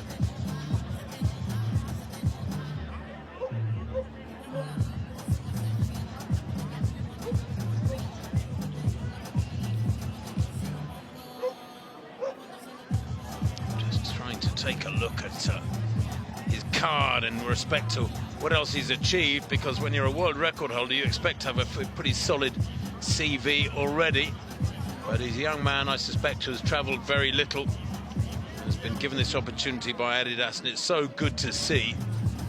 And as far as I can see, there is no Fanul Kipkosgei. So often when you are searching names in a database, the spellings change from one site to another. It's hard to find some of those names. Of the miles race at the award ceremony. But, let's get underway with our penultimate presentation of the day. In 3rd place in well, 3rd place in that women's mile. It's on 4:30.9 from the USA. Addie Wiley. Addison Wiley, she's only 21 years old, a youngster herself. Prolific racer, plenty of races through last year. She really did learn her trade this last couple of years. She was 2nd here last year, 3rd today, Addison Wiley. Her time today, a little bit quicker than last year. She finished 3rd behind Kumsa, Howie Abera Kumsa. She's just 18 years old. She ran a personal best today of 4:26.6. Her personal best was for the 4:32. And retaining her title here, the 21-year-old Kenyan in the women's mile, Nelly Chepchirchir, an Olympic semi-finalist last summer over 1,500 meters. 4th in the world junior 800 back in 2022. She's a 1:57 800 meter, or 1:57 dead outdoors. Addie Wiley, a 1:56.8 performer outdoors. But she was stronger today, Nelly Chepchirchir, despite a little bit of stomach trouble. Very consistent racer. She's broken 4 minutes for 1,500 meters 8 times. She's a good combination 800 and 1,500 meter runner. And at 21, she's undoubtedly got a huge history, a huge future in front of her, excuse me. She's tall too, 5'8", gets the racing right. Her breakthrough season was 2023 when she was only 19, and she broke 4 minutes for 1,500 5 times that summer. Good championship temperament too. Came 4th in the World Road Mile Championships in Riga in Latvia back in October 2023.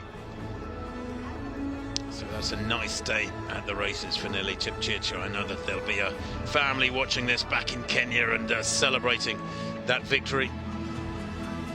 She has run 3:56 for 1,500 meters. She'll be kicking on down towards 3:50, I'm sure, this next couple of years. Talk of Faith Kipyegon, by the way, in Paris in a few weeks' time, attacking the 4-minute mile barrier. Can you believe it? Seems insane, doesn't it? But she has run 3:49 for 1,500 meters. I think she's run 4:07 for a mile, and I understand that it'll probably be in somewhat contrived circumstances where several of the rules are broken, a bit like the Eliud Kipchoge 1:59 run.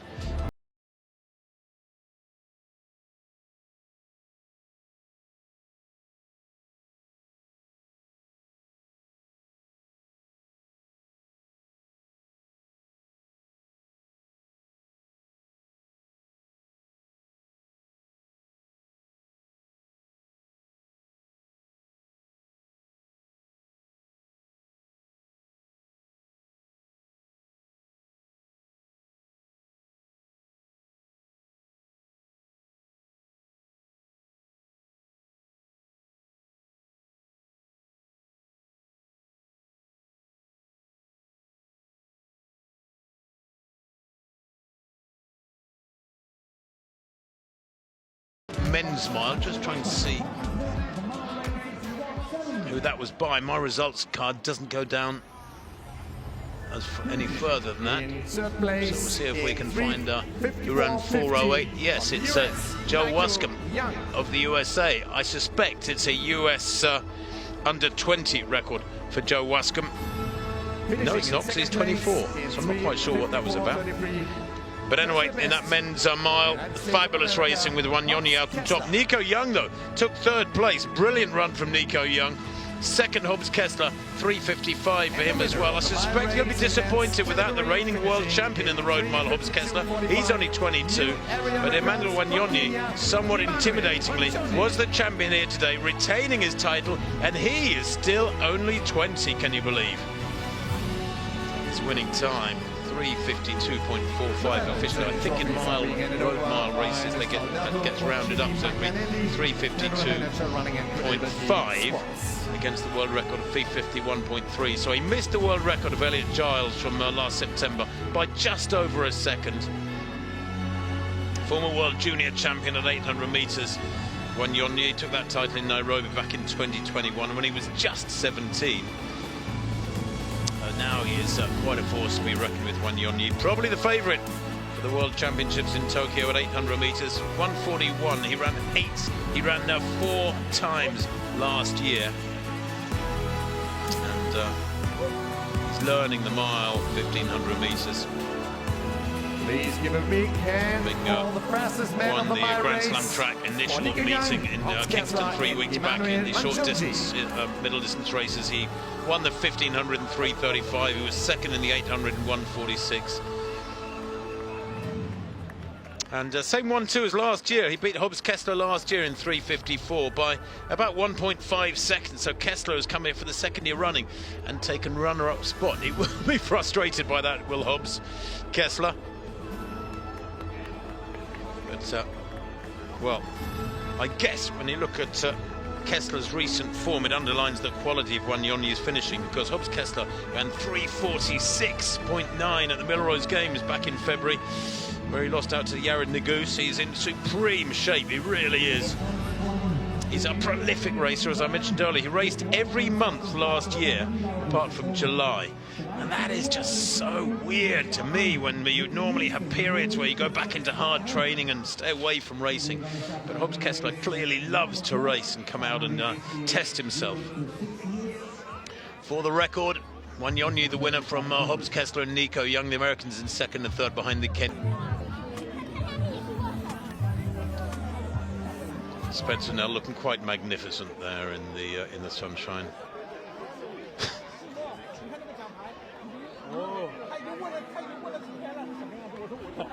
He's about to be interviewed by Carrie Tollefson, our erstwhile interviewer out there, who's helped me with commentary on the 5Ks and 10Ks here.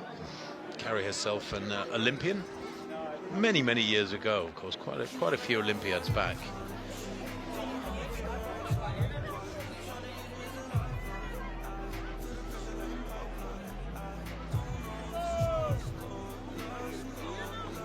Well, it's all over here, bar the celebration of some fabulous racing here in Herzogenaurach. We have had world records, we have had area records and national records, and advancements of careers. New talent has been discovered.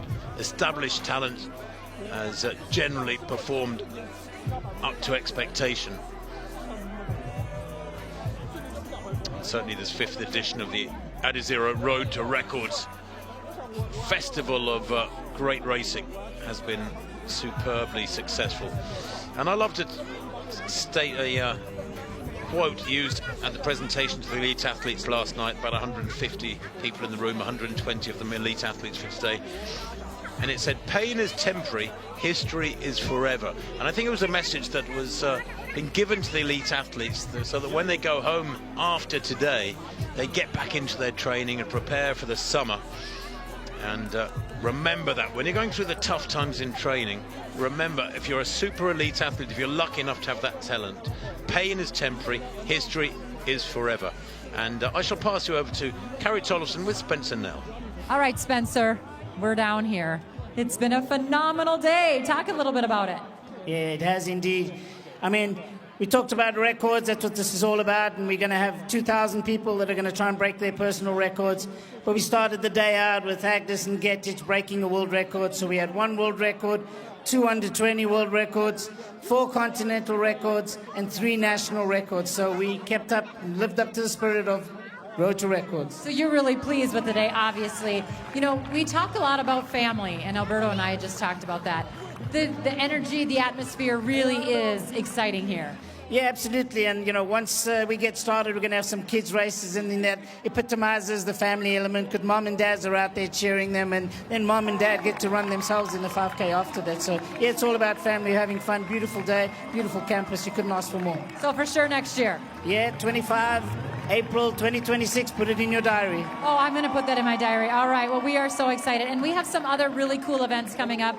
Adidas is also a partner with the Red Bull Wings for Life World Run, and that's coming up next month. Yeah, that's coming up next month. And then we go to our Move for the Planet as well. So a busy time. So you get your running shoes on and get participating in these events. Thank you so much for today. Thank you. All right. Let's check it out. The Red Bull Wings for Life World Run.